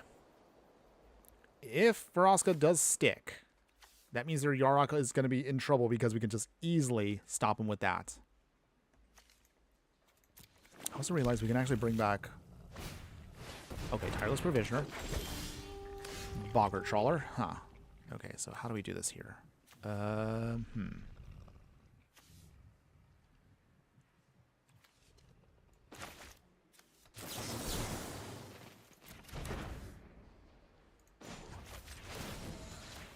Okay, turn that into an artifact. Sorry, opponent. You don't get to use that. Let's see. Let's try. So this time we will not pay. 17. Let's see. Wait, why can't we use this? Sorcery. Oh, it's because there's no creature in there. Okay, I see. I see. Prowling Serpapod. Underground Mortuary. Hooded Blightwing. We'll keep that on top. And we'll pass there. Okay. So, Death Touch doesn't do anything against us. But we were able to turn their Tireless Provisioner into a cute little treasure that can't do anything. Okay. Opponent. Anything else? Nice. We got Hooded Blightwing here. So with that, we're going to turn Yarog into a treasure too. Ooh, Heroic Intervention. Oh, okay. Well, all right, that's cute. Hooded Blightwing. And let's see. Can't do anything else yet. No attacks. But we have protection of our own, so I still think we can get around this. Asker Worm. Okay, so let's see. Does anything we have die? Not really. So it just minuses one creature. Oh, wait. How did that? Oh, I'm dumb. I realize now it actually doubled up from the Yarok there. Okay. Well, I'm once again foolish because I do not pay attention to reading cards. So that means Vraska goes bye-bye. That's a shame. It's okay, though. We do have ways of still making it work. So, Urborg Repossession. Now we're actually going to need... We're really going to need this now. So, Hooded Blightwing. And what do we want back? Vraska. They only have one card in hand. I don't know what it is, but we should be fine. To Primo Anubis, subscribing over on YouTube there. Thanks again for that, my fire friend. Appreciate your support. Hopefully you're having a wonderful day wherever you're at. As for me right now, oh jeez, they actually had a mana drain. Come on! No! Wow. I'm a little shocked. They actually had a mana drain. Of all the cards left in their hand, they actually had a mana drain to shut us down. Virtual Knowledge. Okay. So, double abilities. Forest. Let's see here.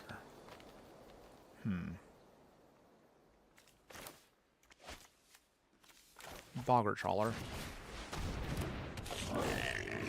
Okay, exile everything. So at least they can't reuse anything, at least for now. How do we do this here? Smell Fear is a sorcery.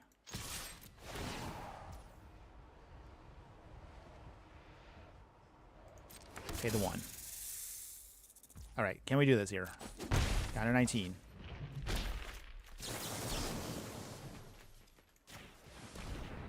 One card in hand, opponent. What else do you have? There's no way you have anything else. Oh, offer you can't refuse? Wow, okay. Well, I mean, we still have a backup plan to that. So with that, Masker Worm dies. Okay. We do lose 2 life off of that, but that's a small price to pay. Okay. Swiftfoot Boots. So we can't target Yarok, but that's okay. Block here. We lose him. That's okay. Can we do this here? Oh, Infectious Bite. Okay. Desperation Time. Come on, one of our Edict effects has to be out there. Soul Coil Viper. Right. Make a token. Down to 21. So theoretically, we still aren't dead, because our opponent only has now Yarok. As long as we can find a way to keep a snake token up, we can, in theory, beat her down. Or at least beat Yarok down. Can we do it, though? This is definitely a tricky one. Oh. Opponents? They did know that it's not indestructible, right? Okay. I wasn't sure how that was going to go, but okay. So, let's see. Activate ability now.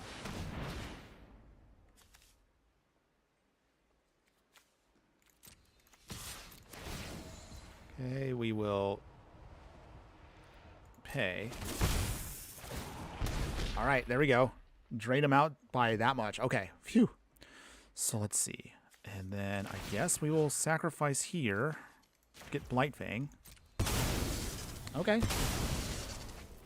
This is somewhat working.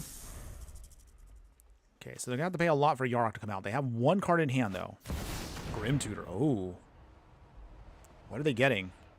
If it's a Wrath, we're so going to be dead here.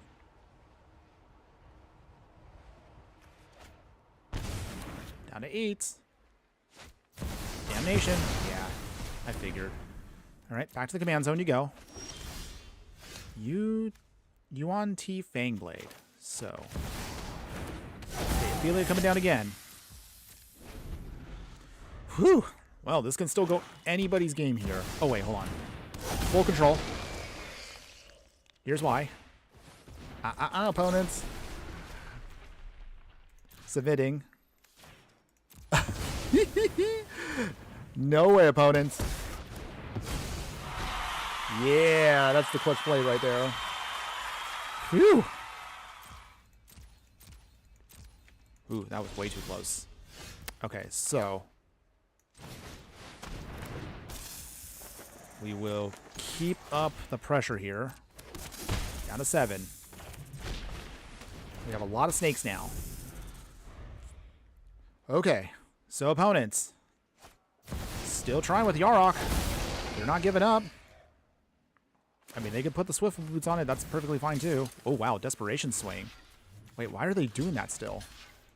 Did they just give up on us? I mean, they gained 10 life, but that's not a huge deal for us because we literally could just draw it back here in a bit. Okay. Activate our ability. Down to 6. Drain them out. And then scry 1. Oh, we also got our own Swiftfoot Boots. That actually might be helpful for us. So we can sponge a hit here. They're down to 3. 8, that's 13. 1, 2, 3, 4, 5, 6, 7, 8, 9, 10. They don't have enough to actually cast Yarok anymore. They need something else. Oh, Crater Hoof. Wow. Wow. Unbelievable. I can't believe that. We actually lost. Wow, what a way to end it there. Wow. I'm a little shocked. I was not expecting a loss like that. That was a heartbreaker. Wow, we came so close, but okay. Well, no point in getting upset over that. But wow, what a game. That was actually a pretty good one, though. Even if we did lose, that was a pretty good game. That's all I can say. Yeah, I'm a little salty, but wow. I was not expecting that as our way of losing. Out of all the things, a Craterhoof Behemoth like that's just one on its own. Maybe I shouldn't have gotten so greedy with the swing. But it's so hard because sometimes you have to decide, like, if I don't swing, do I get wrathed? If I do swing, do I lose from the back swing? I don't know. Sometimes you just can never predict it, everybody. But it's okay. Gonna get our game face on. We're gonna do this again. It's time to Yeah. All right, let's do this. Okay, so with that, let us get the Fellmire down. Okay, opponent, what do you got? We were playing against Riva Evor, Bane of the Bladehold. Huh. Oh, they're a poison deck too, huh? This will be interesting. If nothing else. Okay. Aphelia first. At the very least, they can't start swinging willy-nilly. We also have Thran, though, so that might be an interesting option for us here. Oh, they have Painful Absence. All right. Early game removal. Joy. So they swing. They will get on us a poison counter to get this going. That's okay, though. We do have options here. Lotus Cobra.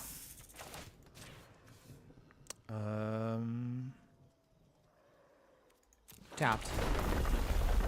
We'll add 1 green. Using that for Prosthetic Injector. Alright, opponents. Swamp. More out of the third path, so that does blow away our Injector. Okay. Do you swing, opponents? Dicey. Okay, they do not. That's good. So with that, we can... how do we do this here? Drown an Ichor. So they can't protect themselves. It would be another creature. That's good. Free swing here, because they're not going to block. Okay, down to 23. They need that, of course, because they're going to start drawing cards. But that allows us also to draw cards.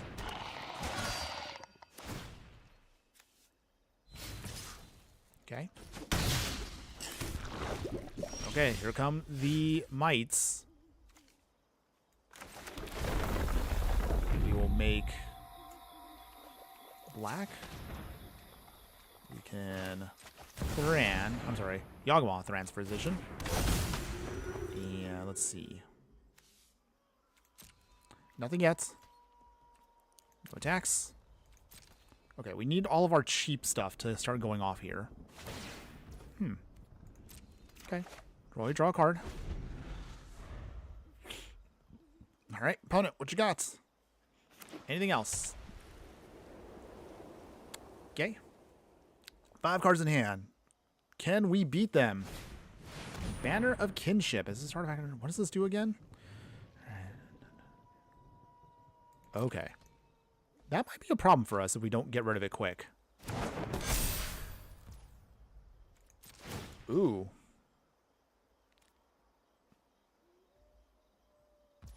Okay. We're gonna start swinging. Okay, Battle Cry triggers. This is gonna hurt, isn't it? Okay, so... I don't even know what we're blocking here. Like, it's just... might be a little too much for us. This is the one time we really need our spot removal. So now they have made 5 tokens, and I don't think we're going to survive this right here. Got another forest. Make mana.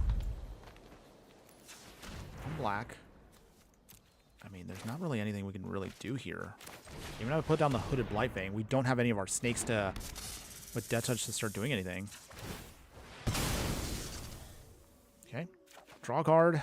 Got 1 Moss Viper. Literally just 1. Okay. Yeah. I don't think we're going to survive this one. We'll just concede now. I don't like to, but I mean... let's be real. We were not going to win that one. It's okay, though. Not a big deal. It's all good. Okay. So... looking at the clock right now. We're now in the 3/4 through the stream itself, everybody. So I appreciate all of you out there. However, if you haven't already done so, and if you're watching live or on the replay, show us some love. Be sure to like, follow, and subscribe wherever you're watching the budget content so you don't miss out on any of the gameplay, booster pack opening, live streams like right now, and so much more. If you do want to show a little bit of love in the details of this video later on, we will be adding up a link to our Patreon. We do have a bunch of extra videos on there. We'll be throwing up some more exclusive stuff, not only there, but also here on YouTube as well. So check out those videos as we'll start adding a little bit more members-only content. Or, for free, you can simply just join us on the Discord that we have. Those links, again, will be in the details below. We can chat about whatever you want. Doesn't even have to be Magic-related content, just whatever pops into your mind. Show your love and show your appreciation. And we do, again, really are happy that you are here with us today. Okay, so let's see. Moving on. What do we got here? Edgar. So it's going to be vampires now. Orzhov vampires. We haven't played vampires in a while. Anybody a fan of vampires out there? Anybody a fan of the poison or snake stuff? Me, I love tribal decks. Anything that's creature focused is definitely going to be always my jam. You can always have me see me playing something like that. Or if nothing else, what is it? I guess I also am a big fan of, again, mono red, aggro decks. Also love artifact decks out there. But what about all of you out there? So I guess that's my question for everybody. What is your favorite archetype to play with? Are you a control player? Do you like mid-range piles? Do you like everything ETBing for extra value? Token strategies? Let me know. I would love to hear what is your style of Magic. As far as our opponent's concerned, their style of Magic right now is just literally stalling us out. But okay. Looks like they should be hopefully here soon. Okay. So let's see. So Edgar is kind of a pain to deal with. He's not the worst, but he can be a bit troublesome if we don't have an answer for him. Let's get out that underground mortuary. Our best land to get right now. Okay, prosthetic injector. We'll keep that. Go down the forest. Fanatic of Ronos. That's our ramp. Opponents. Let's see. Bitter Blossom. Okay. Oh, beautiful. Okay, so we do actually have an answer for this. I love this. Okay, Aphelia coming down. Sorry, opponent. No Bitter Blossom for you. Too bad. Okay. So that's out of the way. So we don't have to worry about token shenanigans. Most likely our opponent might have some kind of removal here. But we'll see. Do they have it? They can also get rid of Fanatic of Ronos as well. Okay, they shock themselves. Rally the ranks. Obviously choosing vampires. Vampires? Vampires? There we go. Okay. Ah, I knew that. How did I know? How did I know? I just knew. Okay, prosthetic injector. We will put that on top of Aphelia here. Hollow Work Surge. Let's see. What do we want here?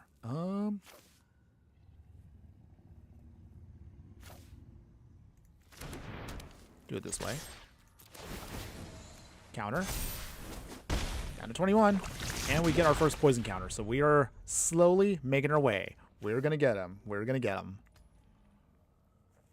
But we'll be able to really track once we can get Fanatic of Ronos to go off with 4 green mana. Then we should be able to speed this game plan up a lot more. Although it's only awkward because every card in our hand is black. Ooh, okay, here comes Edgar. All right. Well, let's see. There's a mana. Okay, he can't be hit just yet. That's okay, though. Scourge of the Undercity.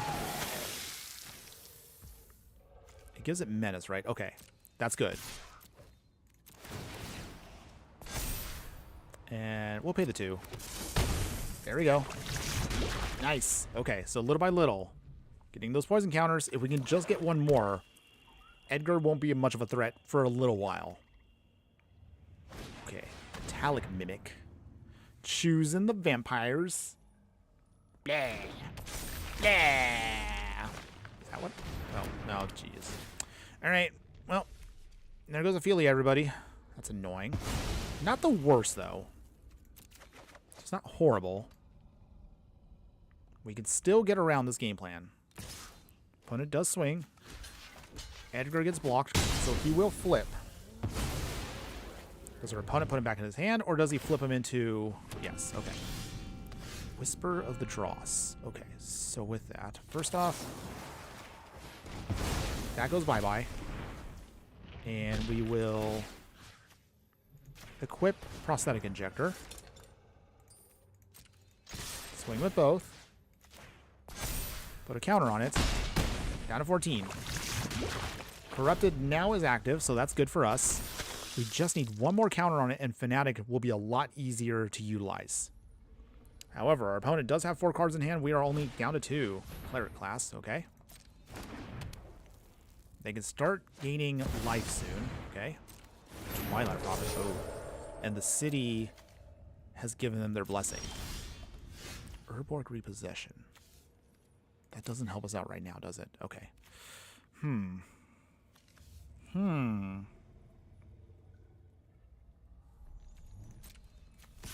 Swing here. Put a counter on it. Opponent. Blocking. Okay. They have to block with both. This is actually good for us. There we go. Okay, so with that...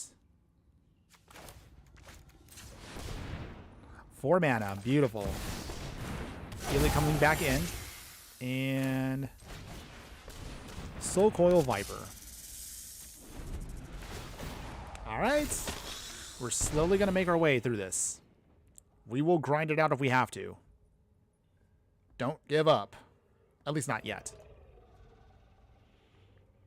Okay, let's see. So they do have Knight of the Even Legion. Cleric class is going to be a pain until we can get rid of that. But even so, we still have options here. We just need more removal. If we can get through our removal, we should be good. 28. Okay, Revitalizing Repass is actually not too shabby here. So here's how we do this here. Add it back to Aphelia. And swing with her. Put a counter on her. Let us pay the 2. Okay. Opponents? No answer there. Okay. Well. Down 10. Okay. Very slowly. We are getting there. Oh. Ugh. They do have a removal spell, but we do have also Revitalizing Repass, so will our opponent Wrath? I think that hurts them more than it hurts us. But they might just do it here. Blind Obedience, okay. Opponents. Swinging with the Twilight Prophet.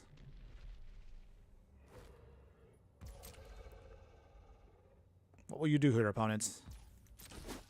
Down to 17.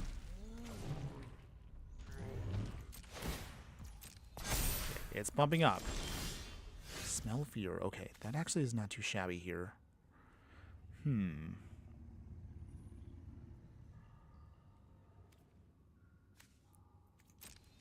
Here's how we do this. Okay, I think we swing here, pump it up. If they have a way of hitting it, I think we can do this. Okay. Blocking. And blocking. That's 8 damage. Okay. Does this work? Opponent, do you have an answer? Okay, good. They're down. Okay. This does mean, however, we will be in a bad spot here for just a brief moment. Smell Feeder. But since this is indestructible for now, we might as well do it now.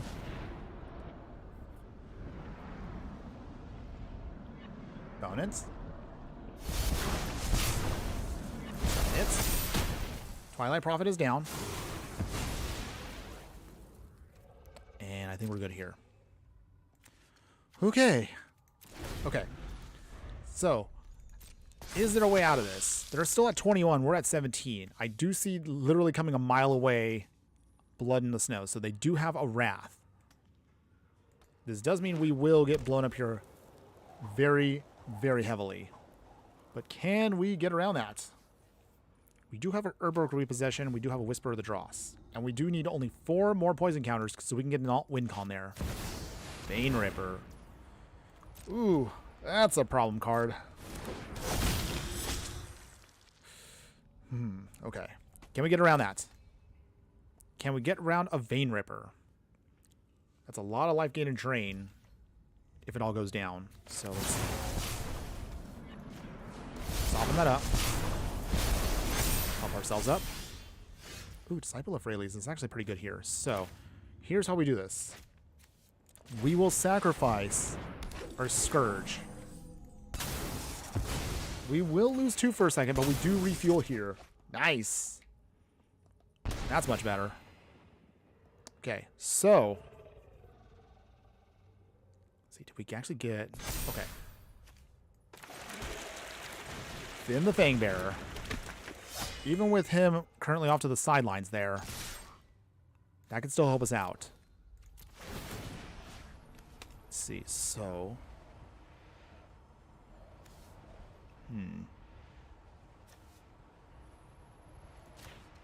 Put it on there. Okay. So our opponent has to do some really gnarly blocks here if they want to survive. Even if they take care of Aphelia here and now, we should be okay. Okay, they block with 1 token. They block with 2 tokens. Do they lose their Vein Ripper, though? They don't. Wow. Okay. So we're up to 8 poison counters. So I'm guessing next turn has to be the... It's going to have to be that turn.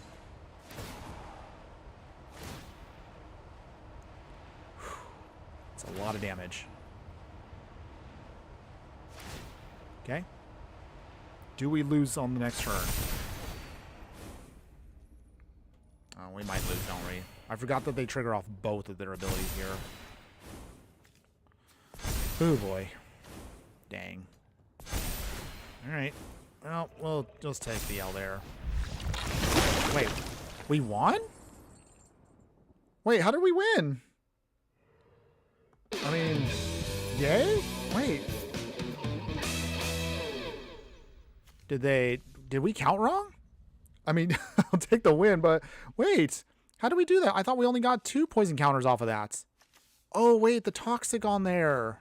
Wait, okay. Oh, that's right, because I'm so dumb, everybody.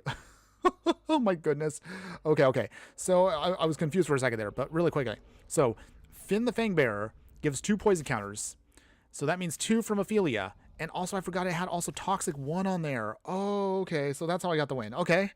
I mean, here I was just like, okay, well, I'm just going to take the L there. But okay. Win is a win. Yay. Once again, my own herpy-derpy self does not know how to count. If I knew how to count better, I probably would be a much better Magic player. But okay. Yay. I'll take that win. Okay. So, we're looking at the clock right now, everybody. We are closing in near the end. But again... Even if you're new to this, don't worry. I will be, of course, doing our proper wrap-up like we always do. Evaluation of the deck, the good, the bad, and the ugly. But again, we'll give that final evaluation. And if you stick around just a little bit after that, we will, of course, do our final quick little sneaky peek as to what's to come down the line. Oh. Wait, did we play this guy already? Okay. So, non-game there. Okay. But again, ranting again. We're going to try to do what we can to just get in a couple more games here. 1, maybe 2 games, depending on how long the next game takes. And we'll just do a wrap-up from there, everybody. I do appreciate all of you who have shown up today. And we'll make sure, of course, to give acknowledgement to every single one of you that has been in the chat. So we appreciate all of you. And, of course, replays for this are going to be across every social that I have. So you'll have replays up on X, Instagram, Twitch, and YouTube. Don't worry. They will all be there for you, everybody. And also, for those of you that are watching now, we also have, so you can see right here, we also are doing a vertical option for those of you that are watching on your phones. So hopefully you guys enjoy that as well. We'll play Stone Cold Serpent for 1. Just 1 for our Snake. Playing Heart Thrall, the World Seed. I haven't actually played this card. I wonder if I should still. We might. Nurturing Peatland. Okay, Aphelia coming in. All right. Snake Mommy is alive. Ooh, sounds Chocobo. Okay, so it's... Oh, that's right, it's a landfall deck. Okay, well, let's see if we can get around this. Maybe we can. Okay, counters aboard. Okay. Let's see here.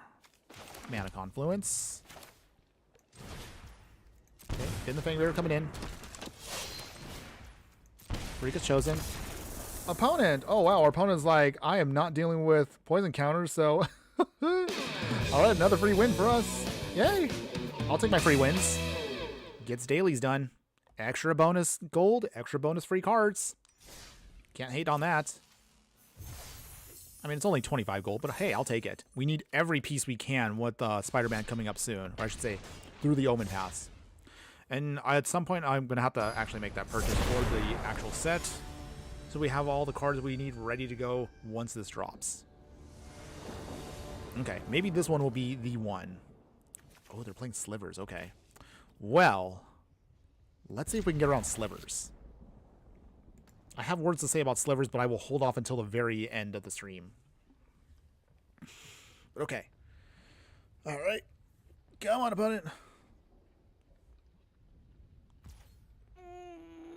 Sorry, guys. I'm just stretching myself out here a little bit. Okay. A little achy over here. Okay. Enter tapped. All right, opponent. Bring it on. You might be our final game for the day, everybody. So let's see what they got. Let's see. Okay. Tap land. That's cute. Forest. Okay. Aphelia once again coming on in. She's here to do her thing.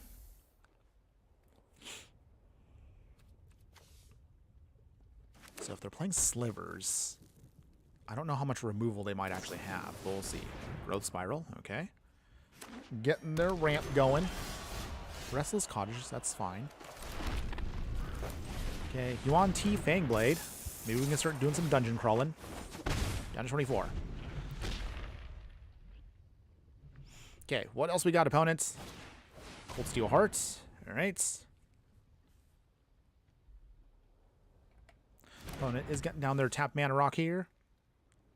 Choosing green. Any Slivers coming down? Rockfall Veil. Slivers coming. Anytime now. Oh, still no Slivers just yet. They're just trying to make sure they get the ramp so they probably can get down the Sliver Overlord ASAP. That's fair. I can see them doing that. Restless Cottage. This time, however, we will start making our tokens. Down to 21. And let's venture into a dungeon. It is adventure time. We'll do it this way. Gain some life. Pass. Okay. Repass here just in case Aphelia ends up getting borked. Oh, here we go. Sliver Hive Lord. Training rounds. Okay. So we do have ways of getting around stuff here. Let's see. Here's how we do this. A small sacrifice to pay. I know our opponent's probably like, wait, why is he doing that? We have because the Galaxy Brain move here. Wait, that didn't work? Wait, how come that didn't work? It just minused it. Did I do something wrong there? Okay. Huh.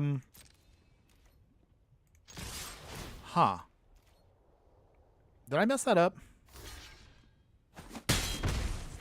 Huh. Okay. Well, I feel dumb now. I guess I should have read the cards correctly. I thought... So does that mean I have to -5, -5? No, jeez. Well, okay. I feel foolish there. We're going to pretend that didn't happen, everybody. It's okay, though. It's okay. Despite my own dumb, herp-a-derp way, we will still try to find a way around this. Okay.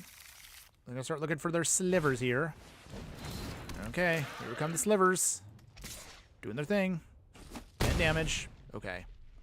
Well, I think I might have to do one more after this because I realize now I have done a big boo-boo.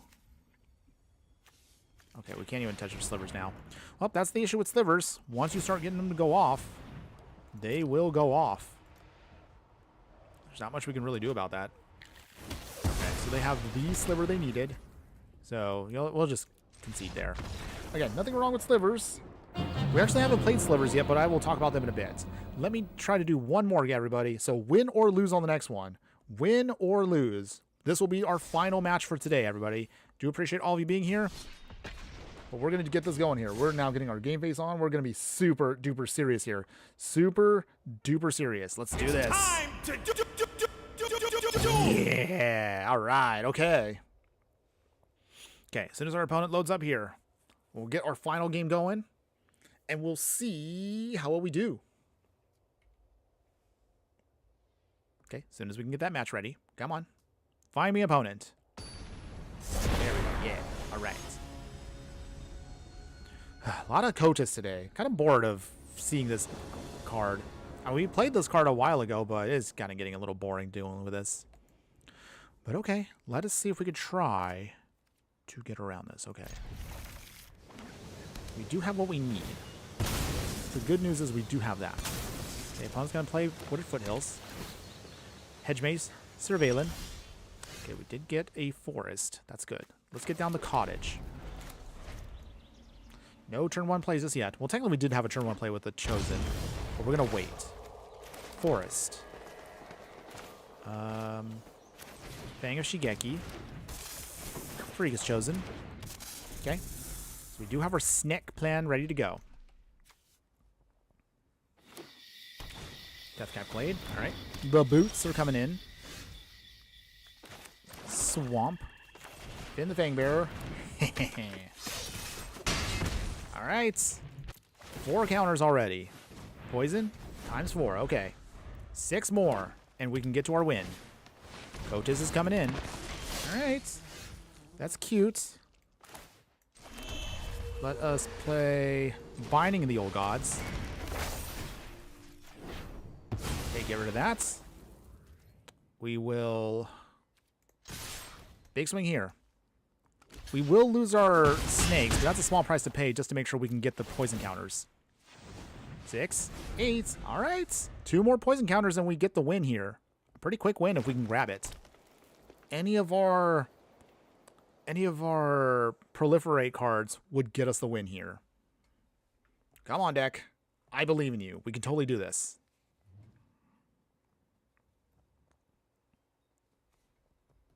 Okay. Opponent's got 5 cards in hand. Any removal right now will hurt us. Oh, they actually didn't. Okay. Well, that's interesting. Let's get out...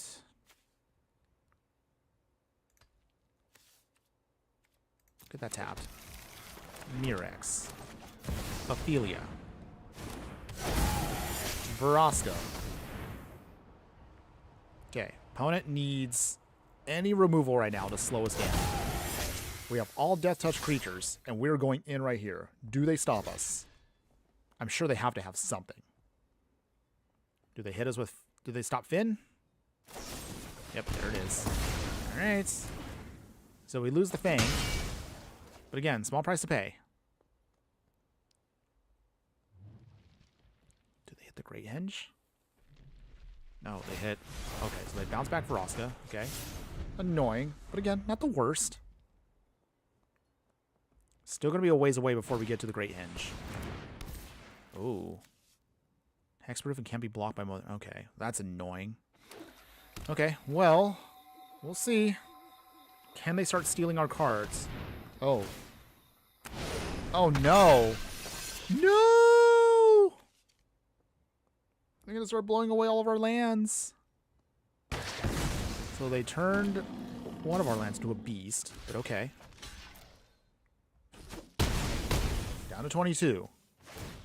They get to steal cards from us. If it's one thing I absolutely hate in this game is I don't like my stuff being stolen. I would rather get my stuff counterspelled before anything else. Okay. One gets to steal from us that. Okay. So.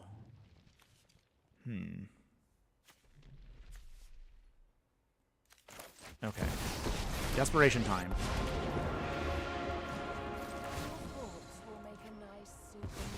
Okay, so that's gone. Old skills still have their uses.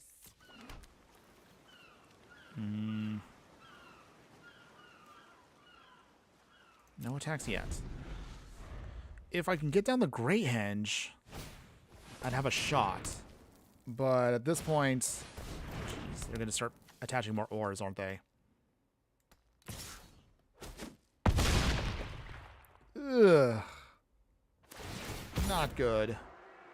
Now they're going to start stealing all the stuff. Like, okay, I get it, opponents. Ow. Oh, jeez. Aw. I didn't want to have another stream end on a loss. Jeez. And then everything they get, they can take away for free. So, it's just... Look at all that. Look at all that nonsense. I'm not dealing with that, everybody. I'm sorry. I don't like my stuff being stolen, and also that was way too hard of a hit, so we're gonna have to take the L on that one. Well, it's okay, everybody. I guess we're gonna have to leave it on a sad note there, but that's okay. Sometimes you win some, sometimes you lose some. But that's it. Also, I'm beyond sick of playing with Kotis. Why is it I'm facing off against Kotis so much today? I don't know. It was something in the air, or at least something in the shuffler. In any case, let's go ahead. Let's not think about the past. Let's go ahead. Let's move on, and let's talk about the deck overall, because we're wrapping this up here and now, everybody. So, how did we feel about the deck overall, everyone? Snake Waifu. Would you play this deck in any way, shape, or form? Did you like it? Personally, again, it's okay. I was actually hoping for a little bit more. We did get some sweet, sweet wins. We managed to get the poison win, and we managed to get the drain win. So I was really happy about those wins overall. Having said that, I don't know. Maybe I should probably tweak the deck a little bit more so that way it can go into one direction or the other. The snake option there is good. However, you really want cards that actually want to drain out your opponent even quicker. So if I were to do this again, cards that would actually, if you care about the instant lose game plan, there is actually one mythic rare I would recommend for you. So if you want to ignore the actual snake game plan, because maybe that was a trap for us for a bit. Bloodletter of Aclazaz here can then make an opponent drain twice as much. So in other words, if you can get Aphelia to do damage and she can drain half of their life, if you have a Bloodletter out, that's instant game over. So that's a way you can kind of do an instant 2-card combo if you want to do that. If you want to lean more into stuff that just controls the board and just use Aphelia as mostly just to build up some snake tokens when you need them to, you can do that with the deck. You don't have to go with the snake plan like I did. I think that was just the simplest option for us, but I don't know if it was the best option. There's a bunch of other cards that support the stuff. So if you use Grave Pact and a lot of snakes die, you can make your opponent sacrifice a bunch of creatures to control the board. Same with things like Kalitas here. If a non-token creature would die, you can exile them, so that means they don't get death triggers. There's different ways you can kind of play around with Aphelia here if you want to go beyond the snake or the Gorgon plan. Another kind of cheap way you can do it, and again, it can be a little bit goofy, but it is doable. So if you want, I think Masquerade Nexus is another option for you. So let's see here. Where is it at? Trying to find it for you guys. Where's it at? Where's that? Oh, there it is. Okay. So Masquerade Nexus can also be another option for you. Turns all of your creatures into every creature type. So doing this means all of your things become snakes and gorgons. So this is also an easy way to kind of mix and match what you want until you get this Masquerade Nexus out. But again, your mileage will vary depending on what you want to do with the deck. If you want to go more poison, you can actually choose to do more poison stuff as well. So if you want to, hold on.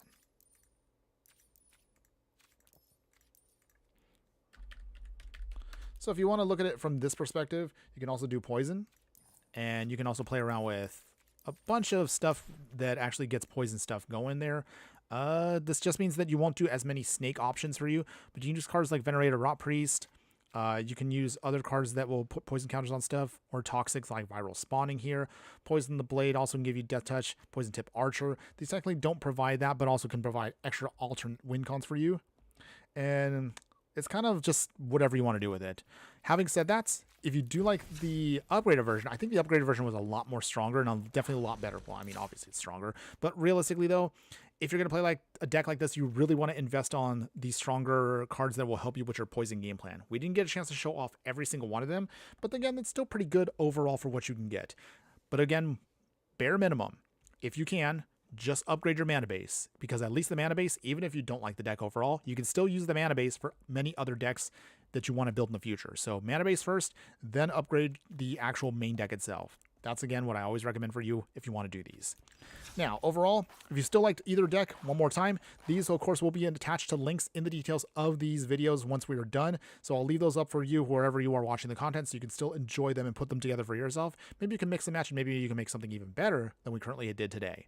Now, before we get going, for all of you that have stuck around this far into the video, thanks again as always, everyone, because you are my true fiery friends. So because of that, we'll kind of give you a little idea as to what's to come. So basically, Kalane will be our next budget deck tech. This will be a Brawl deck. No Raiders, no Mythics. This is going to be ready to go. We're still working on editing it down, but this should be good to go hopefully Monday morning, if not Tuesday morning for sure.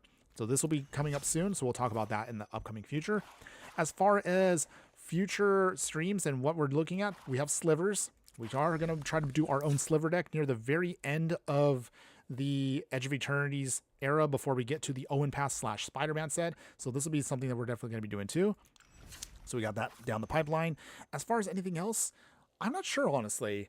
Only just because I've just been feeling a little tired. So I've been trying to rack my brains out to figure out, new deck ideas. There are definitely going to be some new ideas we have, but we're kind of still in the process of trying to figure out what to do. We also have, again, 2 other decks. I just don't have the rares and mythics for them, but I do want to do Oops All Goyfs for Timeless. Maybe this might work, maybe not, but it requires so many mythics. So this is why I can't put this one out there just yet. We're still missing a handful of them for the deck. I don't even know if I can actually make that work for budget, but I might try in the future. We're also going to try to work on a Slimefoot deck. So this will be a Golgari deck. This will be another ultra budget deck that we are planning on doing for the future once that time comes. But those are still going to be way down the pipeline whenever we have time for that. Otherwise, maybe we might do, before we get to Spider-Man, maybe we might do a super serious deck tech. In other words, no budget for this one. It's just going to be us focusing on trying to play the rank. But we'll see. We'll play around with things and we'll kind of give you an idea as to what's to come coming up soon. But otherwise, that's going to be it for today, everybody. I appreciate all of you that showed up today. So shout outs before we get going. So over on YouTube there, we have, of course, sneaking that. Oh yeah, you're saying that. Thanks again, guys. So yes, shout out to, of course, MTG Hillbilly and a Sneaky Toilet for popping in for today. Thanks again to Corrupted Elliot, a brand new person that hopefully we'll get a chance to see more often on stream. And all of you that did pop in to say hi for a little bit there. Grubby, Oliver Frisbee at the very beginning. That Pookie, of course. We also have, there was another person here. I want to make sure I get everybody here. Sean O'Brien, thanks again also for popping up as there. And if I don't get you because maybe you're on another platform I can't see the chat on, I do apologize for that. But I still appreciate every single one of you that showed up for today. We're going to try to do another stream on Wednesday. That'll be scheduled next time. More or less, that'll be the same time, approximately 1 to 3. And we'll see you again very soon, everybody. Until next time, have a wonderful weekend. But as always, I like to remind everyone, just remember that no matter what you do play in the game of life, always be sure to burn bright. We will see you again next stream on Wednesday, everybody. Later.